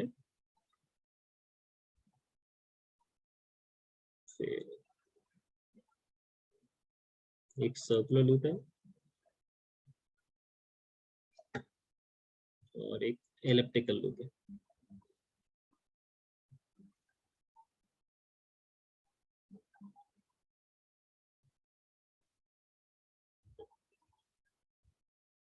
इन तीनों लूप को हम क्या कर रहे हैं, सेम वेलोसिटी v से इनको पुल आउट कर रहे हैं, सेम वेलोसिटी v से।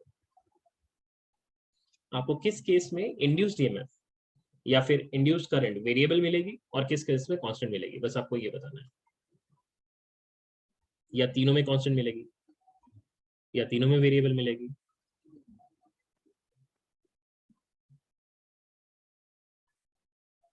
बताइए। सर स्क्वायर में कांस्टेंट मिलेंगे और बाकी दो में वेरिएबल मिलेंगे। जस्टिफाई करिए।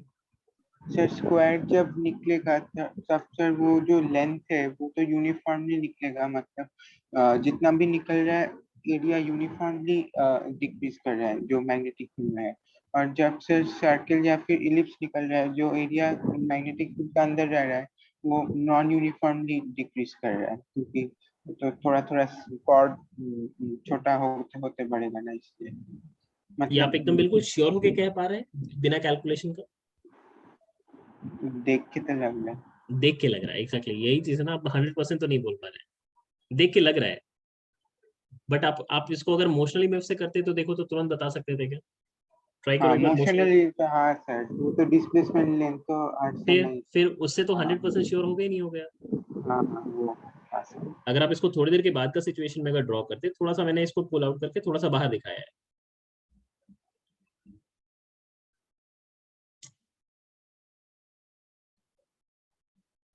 ये थोड़ा सा पुल आउट हो चुका है, ठीक है।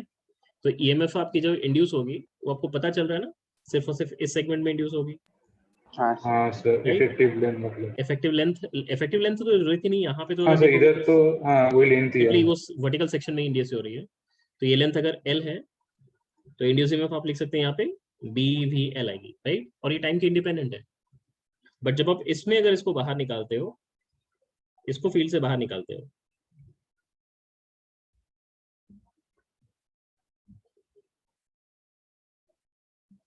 तो अब अगर देखोगे तो इफेक्टिव लेंथ यूज होगा। हाँ सर। और इफेक्टिव लेंथ देखो यहाँ पे, वो पहले बढ़ेगा फिर घटेगा, दिख रहा है, Yes, sir. हाँ सर। राइट। ये वाली लेंथ जो है, ये वाली length, this length itself is a variable effective length. And अगर वेरिएबल इफेक्टिव लेंथ हो गया, इसका मतलब इंड्यूस ईएमएफ भी आपकी वेरिएबल आ जाएगी। ये आपकी VBL लिख सकते हैं आप यहाँ पे भी, बट यहाँ पे लेंथ जो है वेरिएबल है। थर्ड केस में भी एग्जैक्टली सेम सिनेरियो है या नहीं? Yes.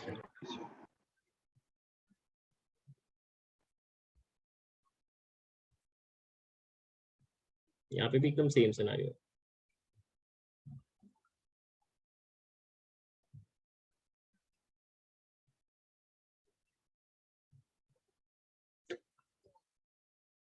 So therefore, current or induced EMF will be constant for square loop, but will be variable for circular and elliptical loop. Clear है? हाँ सर। Yes, sir. ठीक है।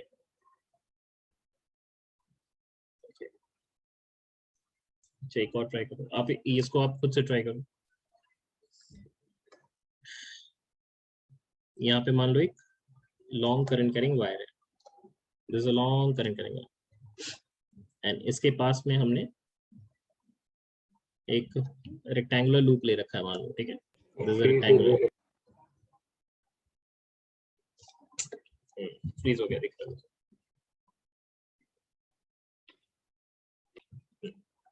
So ये रेक्टेंगुलर कंडक्टिंग लूप है and इसकी lambda ohms per meter resistance per unit length दे रखी है। ये वाली डिस्टेंस आपको दे रखी है, this is say x, this is length L and this is length B, and this loop is moved with a constant velocity v.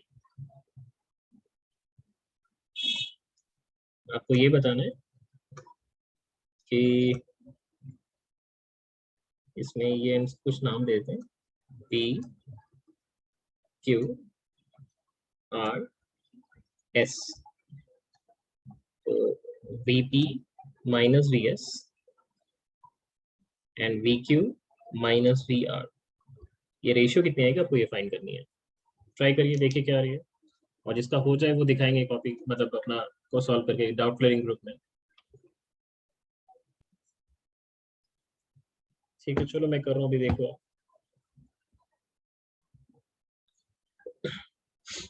आपको ये पता है कि जो, हाँ बोलिए बेटा। सर मतलब ऊपर में प्लस होगा, नीचे में माइनस होगा, तो अब ये तो किसके लिए की बात कर रहे हैं आप, उस पर तो डिपेंड करेगा ना। सर मतलब PS के लिए प्लस हो जाएगा। हाँ, ईएमएफ अगर दिखाएं उसके लिए तो ईएमएफ तो ऐसा ही कुछ आएगा।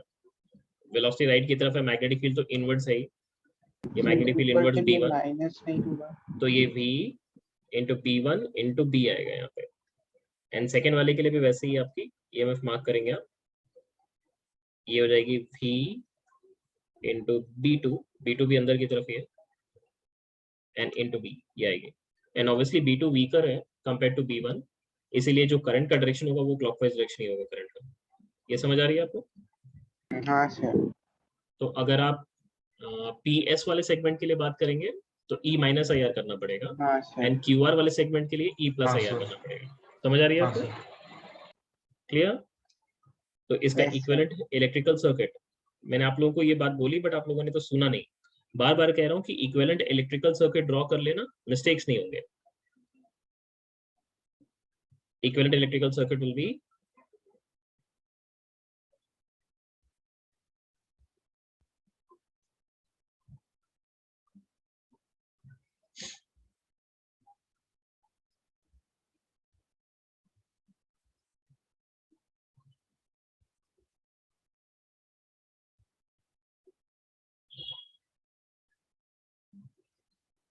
जो ये सब नहीं समझते कि कहाँ पे ईएमएफ इंड्यूस होता है, तो फिर उनके ये लाइकली है कि इस तरह के चांसेस अगर क्वेश्चन आ गए, करंट सिर्फ निकालने तक है तब तो ठीक हो जाएगा, वो उसमें कोई सोचने की जरूरत नहीं पड़ती है, सिर्फ फॉर्मूला लगाते आंसर आ जाता है।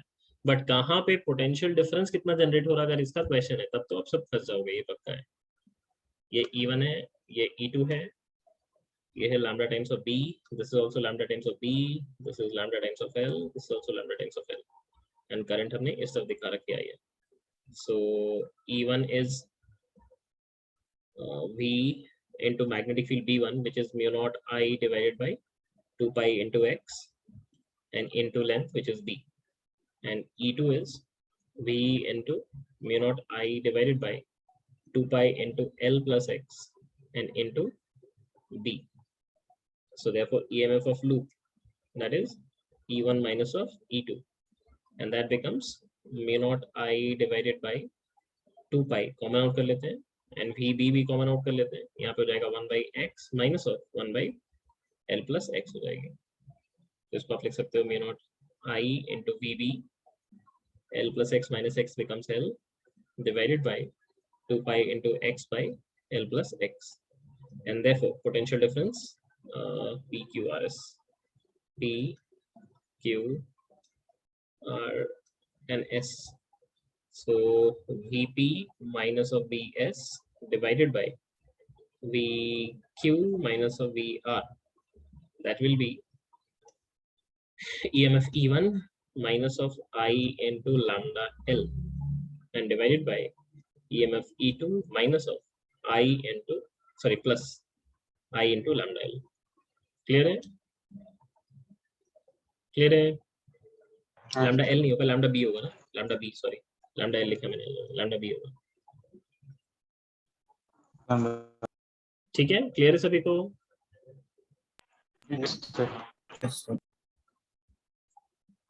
ठीक है, एक और क्वेश्चन ट्राई करिए, एक मिनट क्वेश्चन इंपोर्ट कर लेता हूँ जैसे लिखने का टाइम बचेगा।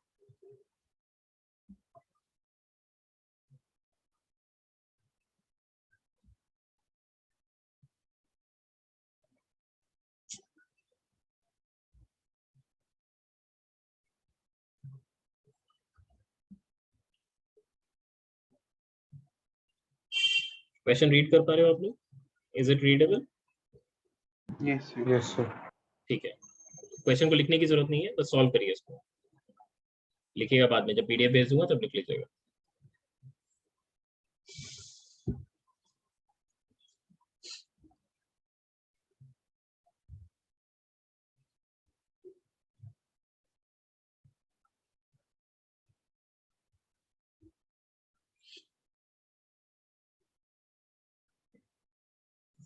इक्विवेलेंट इलेक्ट्रिकल सर्किट ड्रॉ करके करना, तुरंत हो जाएगा।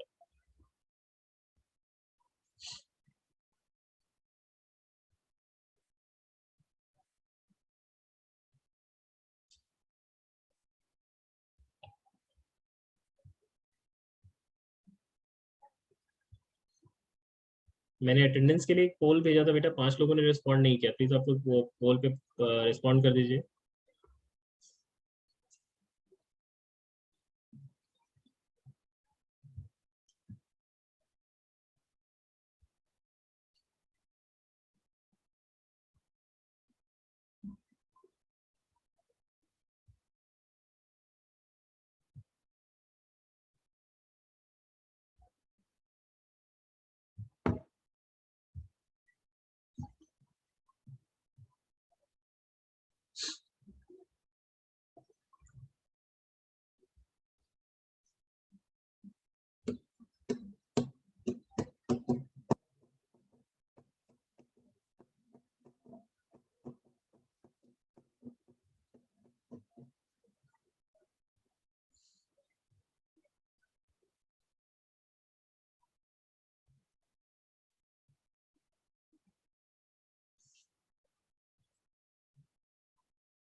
नहीं हुआ अभी तक? हाँ सर। भेजिए।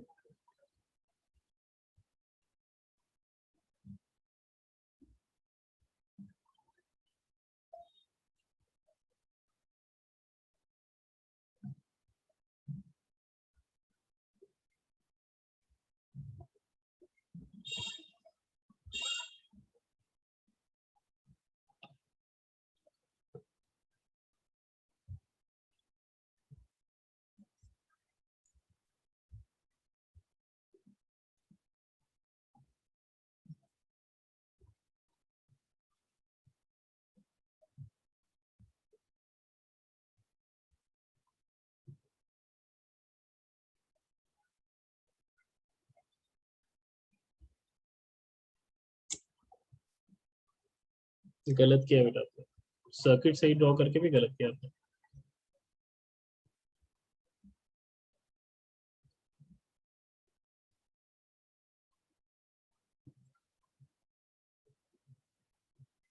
ये करंट आपने किसके थ्रू निकाला है अभिलाष? आपने इक्विवेलेंट ईएमएफ सही निकाला, इक्विवेलेंट ईएमएफ सही किया है, फिर आपने करंट निकाला तो आपने कॉम्बिनेशन ऑफ 2R के थ्रू निकाला है ना? हाँ sir. Right, but combination of 2R के थ्रू भी तो गलत हो गया ना, क्योंकि उसमें आपने बैटरी का रेजिस्टेंस इंक्लूड नहीं किया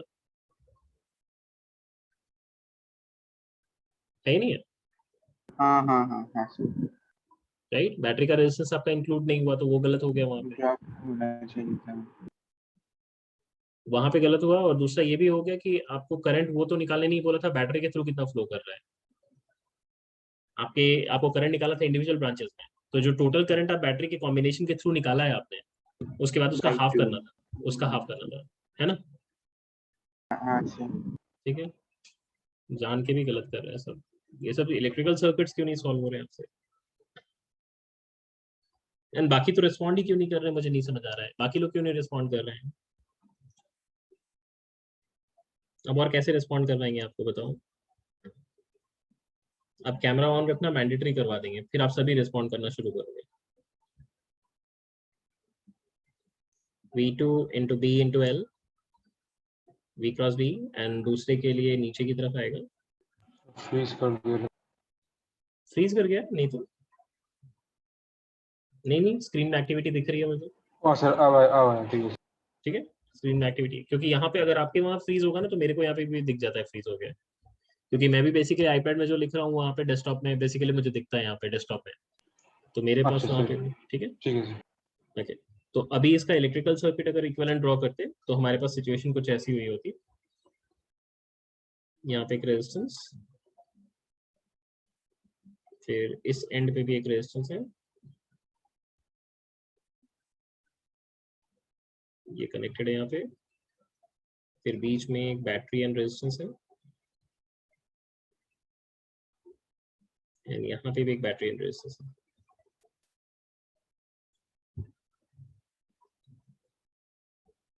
This is R1, this is EMF E1, this is R2, sorry, this is EMF E2, and this is R2, this is R, and this is also R. अब इम्पोर्टेंट चीज ये है कि ये इसका क्या इक्विवेलेंट कॉम्बिनेशन आपको लिखना नहीं आता? Don't you know how to write this? Single battery का कॉम्बिनेशन नहीं आता आपको ये करना? नहीं आता? पैरेलल कॉम्बिनेशन ऑफ बैटरी तो है, पैरेलल कॉम्बिनेशन ऑफ बैटरी तो है। तो क्या करते हैं इक्विवेलेंट निकालने के लिए आप, तो इक्विवेलेंट में अब E2 by R2 बड़ा है या E1 by R1 बड़ा है, ये सोचना पड़ेगा आपको। E2 by R2 कुछ डेटा नहीं दिया हुआ तो किसी एक के अकॉर्डिंग हम कैलकुलेशन कर सकते हैं। तो मैं ये लिख रहा हूँ E2 by R2 minus of E1 by R1 divided by 1 by R1 plus 1 by R2 लिख लेंगे। तो ये आपकी EMF मिल गई आपको।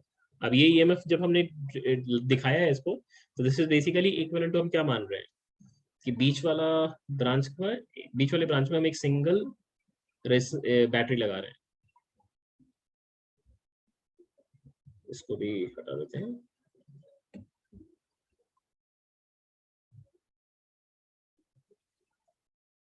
यहाँ पे एक सिंगल डाल दिया, देखो दिस इज E इक्विवेलेंट। अच्छा, बैटरी का पोलैरिटी उल्टा करना पड़ेगा क्योंकि मैंने E2 by R2 को बड़ा माना था, and this is R equivalent, and R equivalent is R1 R2 by R1 plus R2। तो अगर आप देखोगे तो बैटरी में जो करंट फ्लो करेगी अगर ये आई है तो क्या ये इन दोनों में इक्वली डिवाइड नहीं होगी, I/2 I/2 होगी नहीं होगी? हाँ हाँ सर। सर। अब पहले तो आपको आई चाहिए, तो हमारा जो रिक्वायर्ड करंट है, रिक्वायर्ड करंट जो है, required current is I/2 and I/2 is basically half of, अब I is EMF of loop which is equivalent, जो EMF निकाला है आपने, and then divided by R equivalent and plus R/2। समझ आई है सभी को? क्योंकि कैपिटल R दोनों पैरेलल में है, राइट? Yes sir. समझ आइए सभी को? हाँ सर। ठीक है, तो यहाँ से सारे वैल्यूज बस सब्स्टिट्यूट करिए, अपने आप आंसर मिल जाएगा आपको। क्लियर है एवरीबॉडी? Yes sir. देखिए एक और ट्राई करते हैं, ठीक है? जैसे कि मैं इंपोर्ट कर लूं,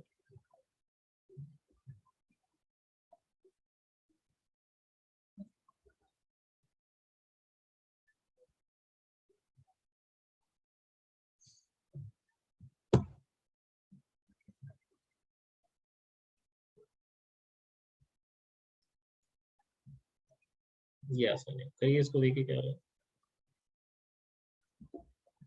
करिए सभी को ही करिए प्लीज, एंड प्लीज करके दिखाइए, जो भी कर रहे हैं गलत सही जो भी कर रहे हैं उसको करके दिखाइए, गलत हो रहा है सही हो रहा है जो भी हो रहा है करके दिखाइए।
सर मैंने भेजी।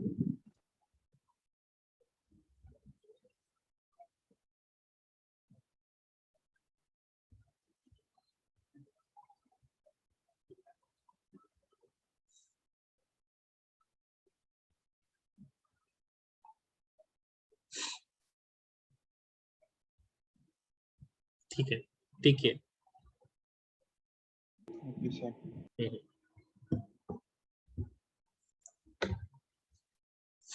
इसमें वापस से इमोशनल ईएमएफ का एग्जांपल ये है, तो जो स्ट्रेट सेगमेंट जिसमें वेलोसिटी परपेंडिकुलर दिख रही है आपको, वहां पे ईएमएफ इंड्यूस होगी, and that EMF induced is VB into length. अच्छा, आपने लूप का रेजिस्टेंस इंक्लूड किया था क्या? लूप का रेजिस्टेंस इंक्लूड किया था? मानो। हाँ हाँ, 4 लिखा है, 3+1 4 लिखा है, ठीक है। तो इंड्यूस्ड ईएमएफ की वैल्यू पहले निकाल लेते हैं, that will B VBL, velocity is, अच्छा वेलोसिटी शायद निकालना है आपको, okay, V0 into magnetic field is 2 and into length which is 1/10 of a meter, so that becomes V0/5 आ जाएगी। एंड यहाँ से तो आपको दिख ही रहा है ये balance condition of eastern bridge है, तो बीच वाले रेजिस्टेंस का कोई काम नहीं है, तो 3 and 3 सीरीज में है, फिर नीचे वाले ब्रांच में 3 and 3 फिर से सीरीज में है, फिर पैरेलल में है, तो इसका मतलब ये इक्विवेलेंट अगर इसका सर्किट सोचते हैं तो इक्विवेलेंट सर्किट आपका कुछ ऐसा बना होता है।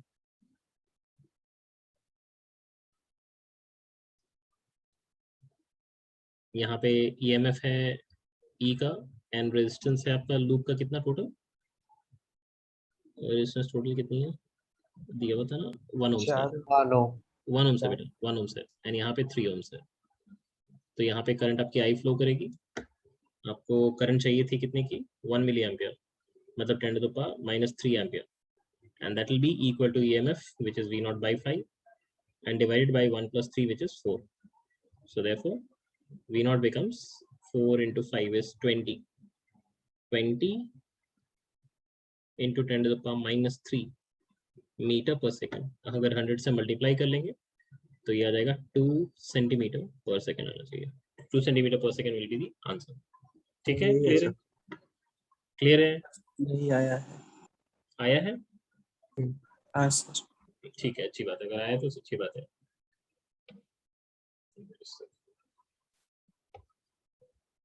ठीक है, चलो नेक्स्ट करते हैं। नेक्स्ट एक इंटरेस्टिंग देखते हैं ये कर कितने लोग कर पाते हैं। डिफिकल्ट नहीं है बट कंसेप्चुअल है।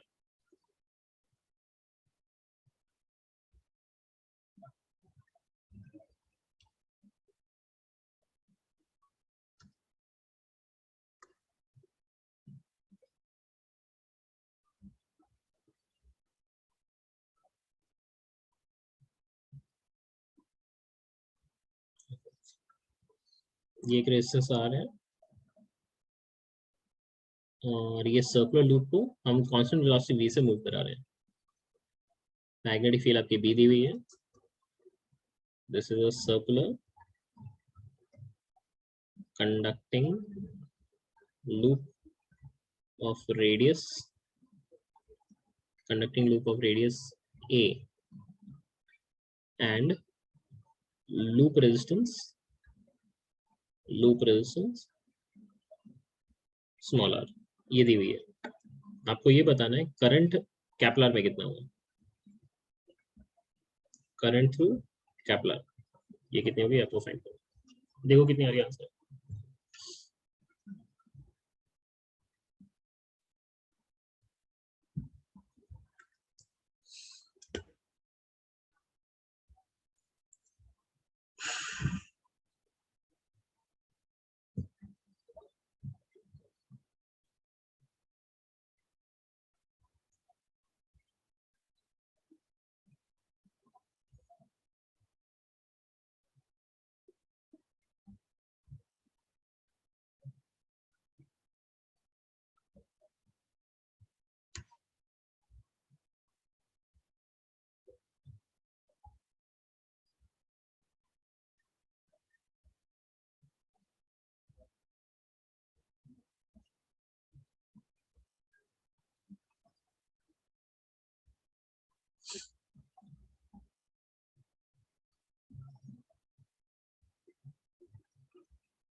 इक्विवेलेंट इलेक्ट्रिकल सर्किट बनाओ, तुरंत हो जाएगा।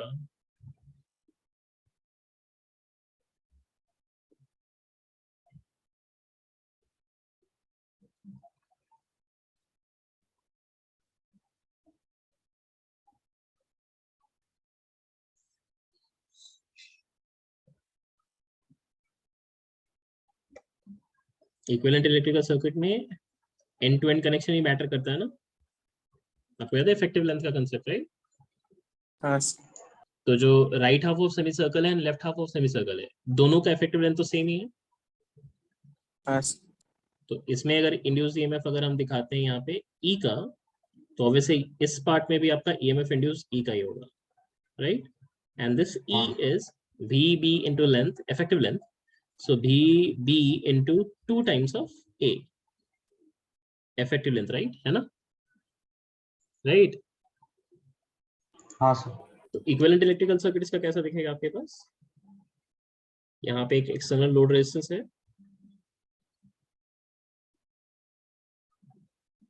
एंड यहाँ पे 2 बैटरीज कनेक्टेड है पैरेलल में।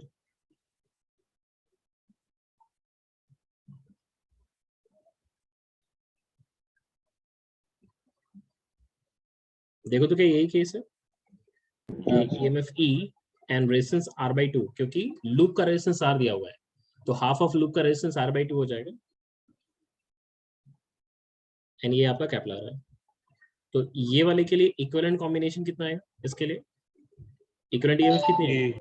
ई रहेगी, इक्विवेलेंट ईएमएफ तो ई रह जाएगी, एंड आर इक्विवेलेंट कितनी हो जाएगी? R/4, right. तो करंट जो फ्लो करेगी यहाँ पे, ये करंट तो आप आराम से निकाल सकते हैं, that will be equivalent EMF divided by resistance of loop which is capital R plus small r/4, and equivalent EMF आपको पता है ई है, तो E by R plus r/4, and E का वैल्यू आपने कितना निकाला था? ई का वैल्यू हमने कितना निकाला था? VB into length, तो velocity into B into length which was 2a and divided by R plus R/4, that is the final answer. Clear? Clear है? हाँ ठीक है, एक और ट्राई करते हैं।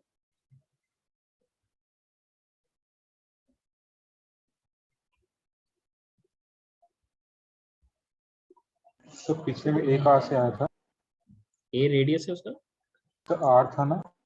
नहीं आर तो उसका लूप रेजिस्टेंस दिया हुआ था, देखो, ओ का अच्छा ठीक है। है ना?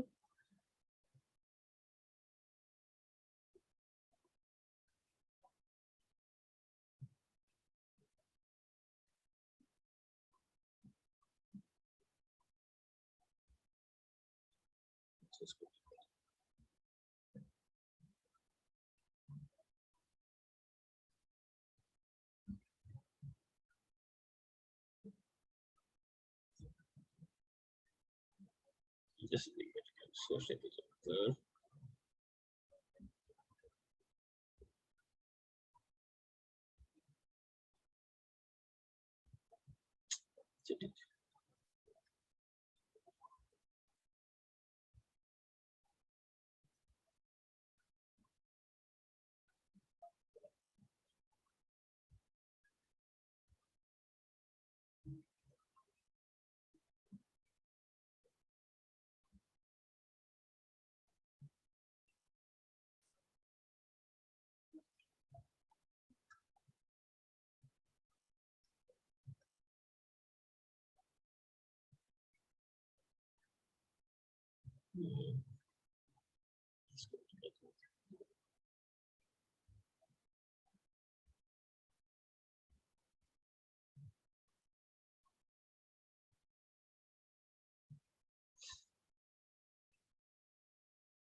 ये दिया हुआ सिचुएशन मान लो आपको, ठीक है।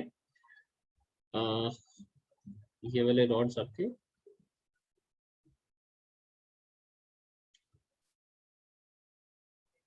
कंडक्टिंग रॉड्स और movable,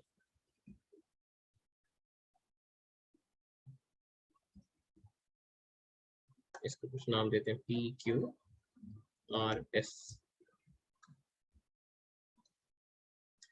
rods PQ and RS are ideally conducting। ideally conducting मतलब रेजिस्टेंस नहीं है उनके। आपको ये फाइंड आउट करना है, find current through CQ, C से Q में कितना करंट फ्लो कर रहा है आपको ये फाइंड करना है, बताइए।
क्यों इतनी टाइम क्यों लग रही है? अगर PQ वाले सेगमेंट में अगर इंड्यूस ईएमएफ की बात करें तो हायर पोटेंशियल P एंड पे होगा.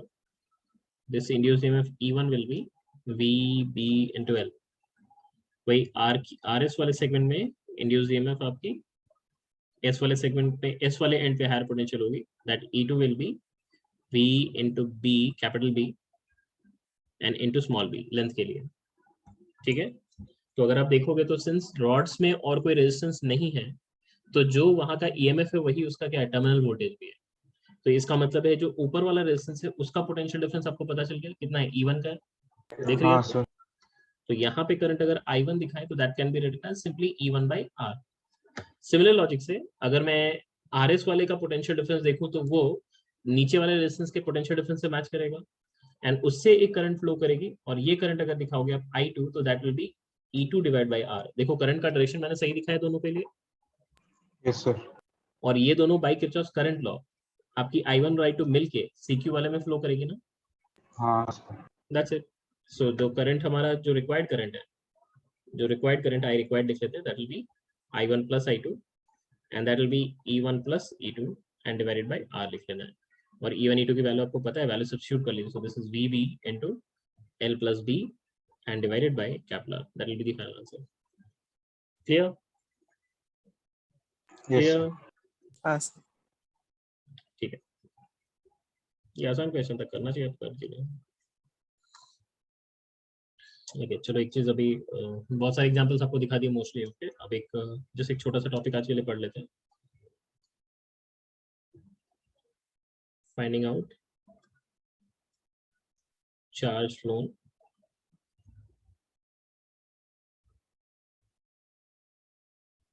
due to change of magnetic flux. Change of magnetic flux.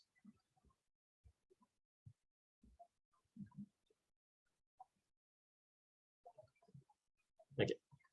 देखो इंड्यूस्ड ईएमएफ की वैल्यू आपको पता है. इंड्यूस्ड ईएमएफ की वैल्यू को आप माइनस ऑफ d∅dt करके कैलकुलेट कर लेते हो और फिर इसी इंड्यूस्ड ईएमएफ से आप current multiplied by resistance of loop करते हो या नहीं करते हो? करते हो. हाँ सर. तो इसको नेक्स्ट स्टेप में अगर ऐसे लिखें, minus of d∅dt is equal to current को लिख रहे हैं dq/dt and into resistance of loop लिख रहे हैं.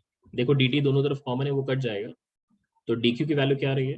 This is coming out to be negative of d∅ divided by resistance of loop. आ रही है क्या? हाँ सर. और अगर मैं दोनों तरफ इंटीग्रेट कर दूं तो क्या मुझे dq का इंटीग्रेशन चार्ज फ्लो नहीं मिल जाएगा? मिलेगा नहीं. हाँ सर मिलेगा. dq का integration will be delta q and that is the charge flow. And यहाँ पे negative of integration of d∅, that will B delta phi and divided by resistance of loop हो जाएगा. Delta phi is change of flux. तो आपका negative बस direction के लिए है तो इसलिए उससे मुझे कोई मतलब नहीं है. तो अगर मुझे मैग्नीट्यूड ऑफ चार्ज फ्लो निकालनी है, मैग्नीट्यूड ऑफ चार्ज फ्लो, तो simply this will B magnitude of change in flux and divided by resistance of loop. That's it. इसको एक स्टैंडर्ड रिजल्ट की तरह आप याद रखेंगे. ठीक है. नेक्स्ट टाइम से हम डिराइव नहीं करेंगे इसको, हमेशा इसको एक स्टैंडर्ड रिजल्ट की तरह यूज करेंगे. अगर मुझे चेंज ऑफ फ्लक्स पता है तो फिर हमें चार्ज फ्लो निकालने के सिंपली आपको चेंज ऑफ फ्लक्स निकालना है, रेजिस्टेंस से डिवाइड कर देना है, इससे हमें चार्ज फ्लो मिल जाएगा. Here delta phi is change of flux through loop.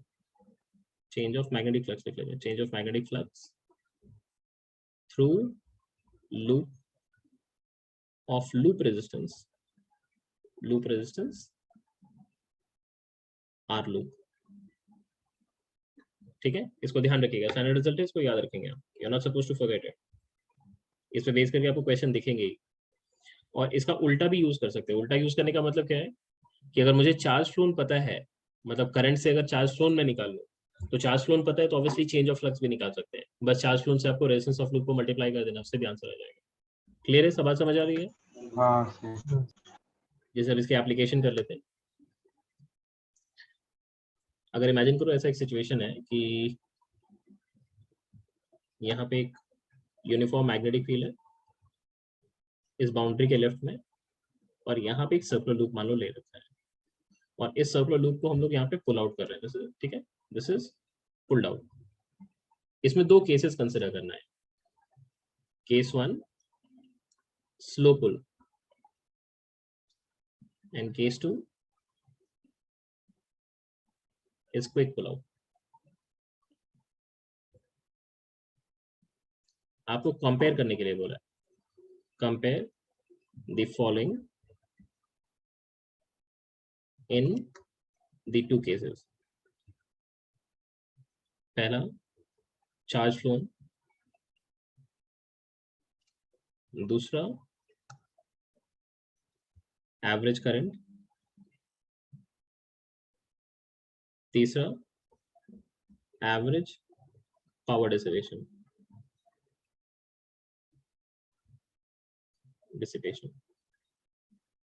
Compare करिए, बताइए जल्दी से क्या होगा. ये तो वर्बल है, इसमें न्यूमेरिकल कुछ करने की जरूरत नहीं. बताइए कि इसका क्या आंसर होगा, बताइए किसका क्या आंसर होगा.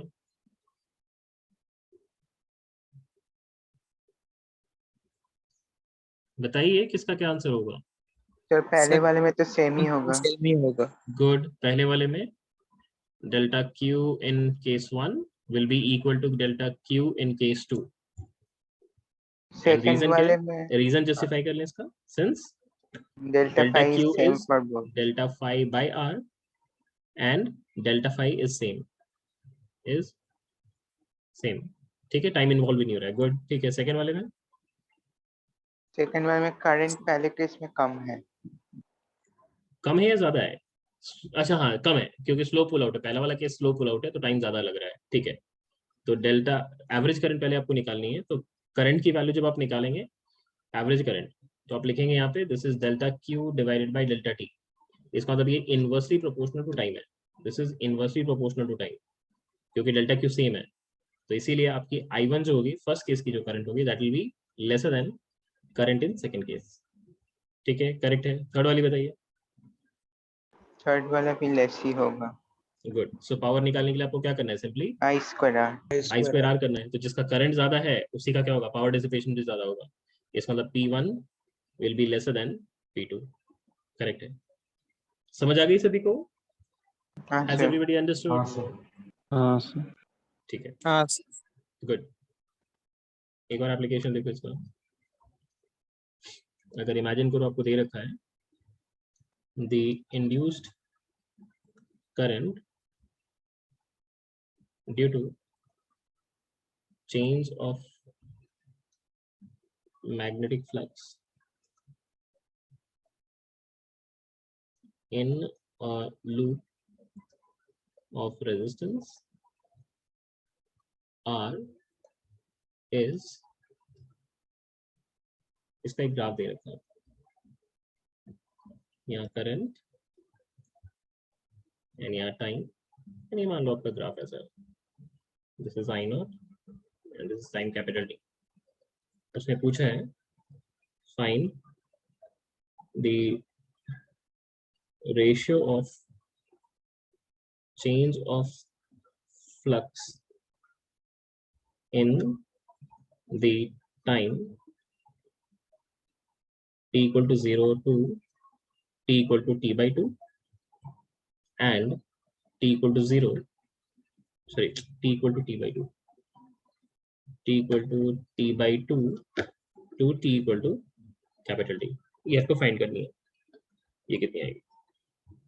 अब करना क्या आपको, उसने चेंज ऑफ फ्लक्स पूछा है. तो चेंज ऑफ फ्लक्स पता है आपको क्या होता है, charge phloem multiplied by resistance of loop. यही होगा ना. इसका मतलब डेल्टा फाई हम लिख सकते हैं that is proportional to delta Q. And delta Q आपको पता है this is area under the graph होती है. So this will be proportional to area under it graph होगी. तो देखो कितनी सारी चीजों को एक साथ यूज कर रहे हैं वो. तो अब आपको क्या करना है यहाँ पे, बस t/2 वाला एक पोर्शन कंसिडर करना है. हाफ ऑफ टाइम लेनी है आपको. तो ये t/2 ले लिया. तो ये वाली देखोगे अगर, तो छोटा ट्रायंगल और एक बड़ा ट्रायंगल आपको दिख रहा है, दोनों सिमिलर ट्रायंगल्स हैं. हाँ सर. और सिमिलैरिटी से आप ये कह सकते हैं कि अगर बेस हाफ हुई है तो हाइट भी हाफ हो गई. हाइट भी हाफ हो. हाँ सर. तो अगर बेस भी हाफ कर दिया, हाइट भी हाफ कर दिया, तो इतना तो पक्का कह सकते हैं अगर ये एरिया A है तो ये आपका 3A होगा, क्योंकि A plus 3A that will become 4A, right? है ही नहीं है. A plus 3A that becomes 4A, and 4 times तो होना चाहिए ना, क्योंकि अगर बेस डबल हो रहा है तो हाइट भी डबल हो रहा है, तो double of double becomes 4 times, right? तो कॉमन सेंस से आपको समझ में आ रहा है, राइट? Yes, sir. हाँ तो सर इसलिए जो अपने रेशियो अपने को चाहिए था delta phi 1 divided by delta phi 2, that will be 3a divided by a and that becomes 3, ratio 3। आ गई बात समझ में सभी को? हाँ सर हाँ सर। ठीक है, एक लास्ट क्वेश्चन कर लेते हैं फिर आज छोड़ देते हैं। अगर मान लो यहाँ पे एक करंट कैरिंग लूप है, सॉरी करंट कैरिंग वायर है, लॉन्ग वायर, एंड यहाँ पे एक रेक्टेंगुलर लूप है मान लेते हैं, एंड ये रेक्टेंगुलर लूप का पास का एंड है डिस्टेंस a पे, एंड दूर का एंड है डिस्टेंस b पे, एंड ये साइड लेंथ है आपकी c। एंड हमने क्या किया है, इस लूप को इसके सेंट्रल एक्सिस से, ये सेंट्रल एक्सिस है इसका, ठीक है, एंड इसके अबाउट 180 डिग्री टर्न कर रहे हैं। This is turned 180 degree, loop is turned 180 degree as shown. आपको ये बताना है चार्ज कितनी फ्लो की है, चार्ज फ्लो कितनी आएगी, बताइए कितनी आएगी? क्या पहले का फ्लक्स एंड बाद का फ्लक्स सेम है या डिफरेंट है? बताइए, पहले का फ्लक्स एंड बाद का फ्लक्स सेम है या डिफरेंट है? सेम ही है सर। सेम है सर। मैग्नीट्यूड में सेम है। अगर हाँ, आप हाँ, सोचो, डायरेक्शन में अलग। अगर आप देखो area of loop, supposedly area तो अब जब फ्लक्स कैलकुलेट करते हैं तो बी डॉट ए करते हैं ना, तो एरिया सपोजली आपने इस तरफ डिफाइन कर रखा है। अब लूप को अगर मैं ऐसे टर्न कर देता हूँ 180 डिग्री, तो एरिया वेक्टर तो अब उल्टा तरफ हो गया ना। हाँ सर। तो हाँ, पहले का फ्लक्स अगर आप पॉजिटिव मान रहे हो, मान लेते हैं पहले का फ्लक्स पॉजिटिव है, तो 180 डिग्री टर्न करने के बाद फ्लक्स एग्जैक्टली उतना ही नेगेटिव होगा ही नहीं होगा, हाँ तो चेंज इन फ्लक्स डबल हो जाएगा। तो change in flux will be double of initial. आ रही बात समझ में आपको? देखने से लग रहा है फ्लक्स चेंज ही नहीं किया, बट फ्लक्स चेंज किया है, क्योंकि एरिया वेक्टर मतलब जो है वो तो आप किसी एक से डिसाइड करोगे, या तो आप इनवर्ड्स लोगे या आउटवर्ड्स लोगे, और उसका जब टर्न करोगे तो एकदम उल्टा आ जाएगा। आ रही बात समझ में? हाँ हाँ sir sir. After 180 degree turn, area vector